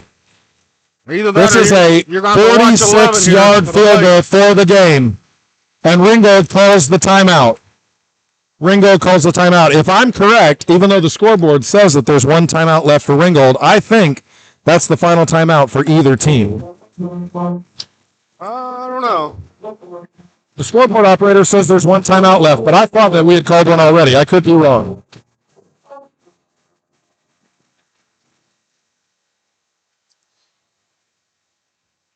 You still got to account for Parsons, which is the placeholder here. That's a good, really, really good point, to be honest with you.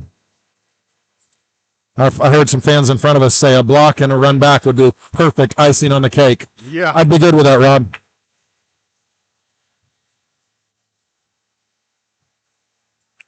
He's not a very big kicker. Let's see, kicker number 7, Lincoln Stolberg. He's a junior. He's not very big at all, but they're going to test his leg here with a, listen, if he can hit this, you got to give him credit. 36-yard field goal, 6 seconds on the clock.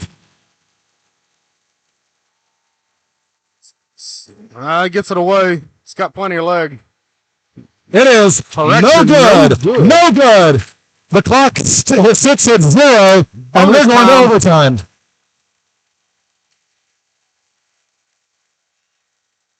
Here we go, folks. Overtime against the Rockmart Yellow Jackets. As a reminder, this is a team that has not lost a region game in 59 straight region games. They're going for their 60th consecutive region victory, and Ringold stands in their way.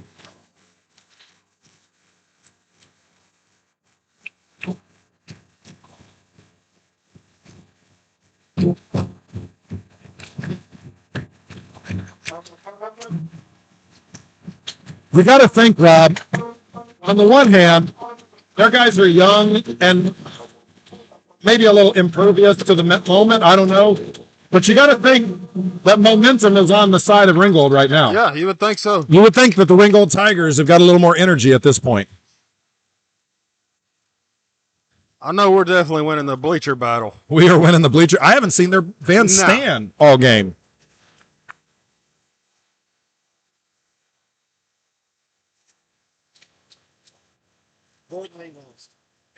Heritage did end up beating Gordon Lee, so that is a victory for Heritage over Gordon Lee. You don't like to see your rival win, but I will say this. It helps us out in the playoff standings, Rob. It does. For them to win. Unfortunately, I heard that Cody Bryan had a I heard injury. I heard that as well. Praying for Cody and hope that he is well. You never want to see a kid get hurt. And talk about a kid, you have got to know where he's at on the field. Oh, my goodness. Isn't that the truth?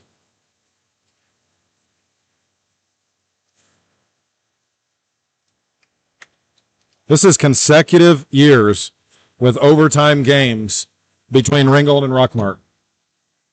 That's Ringgold Tiger team. All right, they're sending out one captain from each team. Looks like, is it 26? I think it's Davis. 28, Nate Davis. Yeah, it's Nate Davis and Haddon Freeze as the two captains who are going out to be a part of the coin toss at halftime. Coach Crisp and Coach Parsons. I think so. Being asked by some of the fans where we start. I think we do start on the 25-yard line. I believe that's right in overtime. I can't tell who won the coin toss.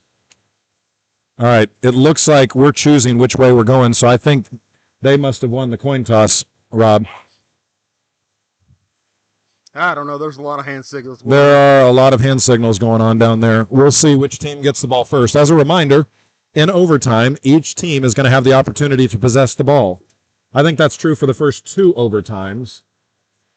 Looks like we're getting the ball first. I believe in the third overtime, you have to go for 2. And starting with maybe the fourth overtime, I can't remember which, all it is a back-to-back 2-point conversions.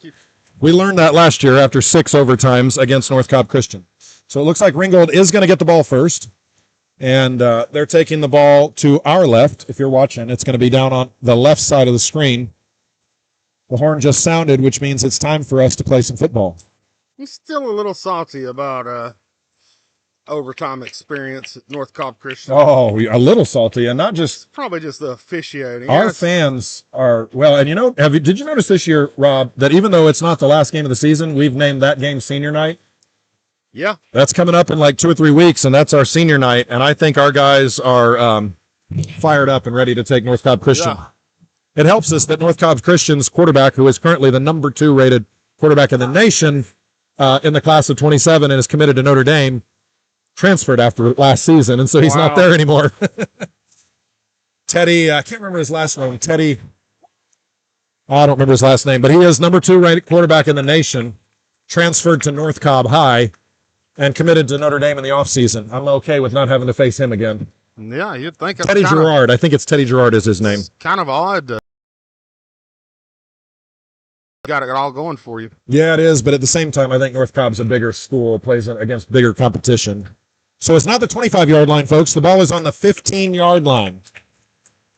We've got 4 plays. You can get a first down. A first down is possible.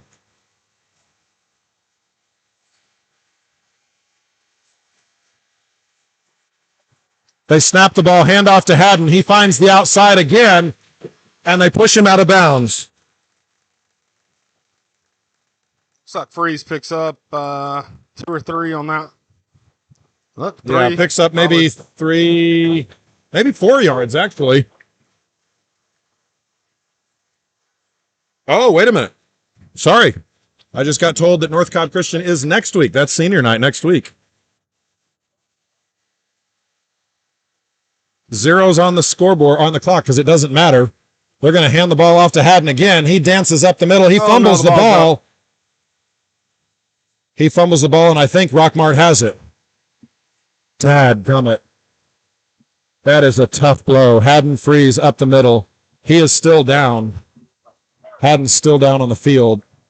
Looks like he's standing up. I know that kid. He's probably crushed. Just got to give it shake it off a little bit. Go right back to now work. We got to turn around and we got to do the same. Good to see Coach Chris go out there and give him some encouragement. There's nobody out there that wants it more than he does. It's one of them games. I mean, after the game, I might just go to the concession stand and try to fight a 6th grader or something. Well, defense, now we've got to see what our defense can do. Rockmart has the ball on the 15-yard line. Our defense has got to find a way to turn the ball over. Where the sideline infractions have been. Yeah, because their coaches have been on the field constantly. It's the whole team. It's on the green. He fakes the handoff. Well, I don't Good know. night, he's strong. That's David. We had him in the backfield. He's still got 4 yards off that carry. That is nuts.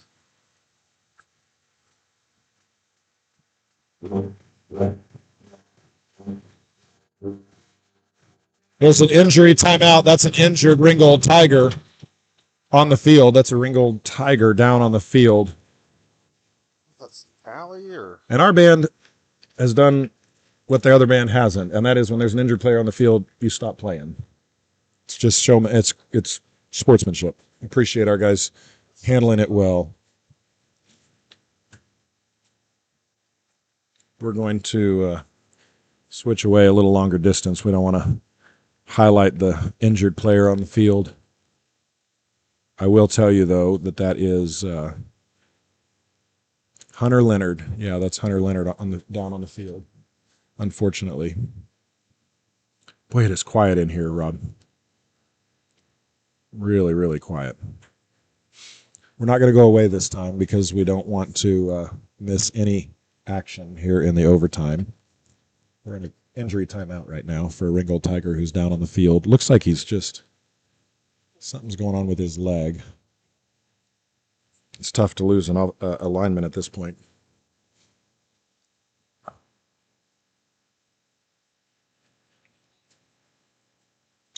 Not only, Rob, all of our guys are on their knee. Their band played during injuries this evening, and their players don't take a knee. I'll just be honest, that's a little frustrating to me. Yeah, that's tough. Hunter is struggling to get off the field. That looks like an ankle, maybe, to me. He's not able to walk. Any weight on it. He's not able to walk off on his own power, unfortunately. Here we go, folks. It is 3 yards he picked up on that carry. 2nd and 7. 2nd and 7. And they get ready to take the snap. We have got to have a stop here to take this thing to the second overtime.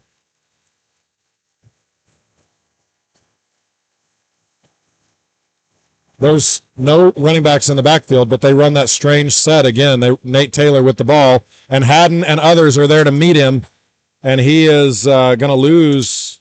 Well, good grief. Man alive. He's going to end up with a big gain. That's going to give him first down on the 5-yard line.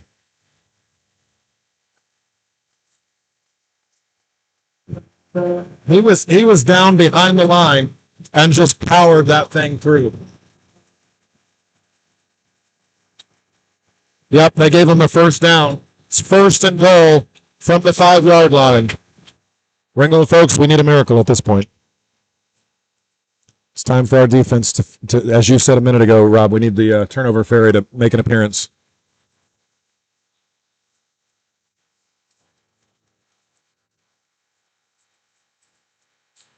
That's the game right there, folks. Unfortunately, Rockmart punches it in from the 5-yard line and is going to win the game 38-32. What an outstanding game for our Ringgold Tigers. The Ringold fans are standing up to applaud them on their way off the field. But I'll be honest with you, that one hurts. That is a tough loss for our Tigers. Well, we'll be back with you next week for senior night, North Cobb Christian, an opportunity for us. This doesn't knock the region out of our grasp. We need some folks to step up and take care of Rockmart. But we hope you can, and we hope you show up at the stadium next week to watch North Cobb Christian. If you're not able to show up, we hope that you will tune in and watch the broadcast.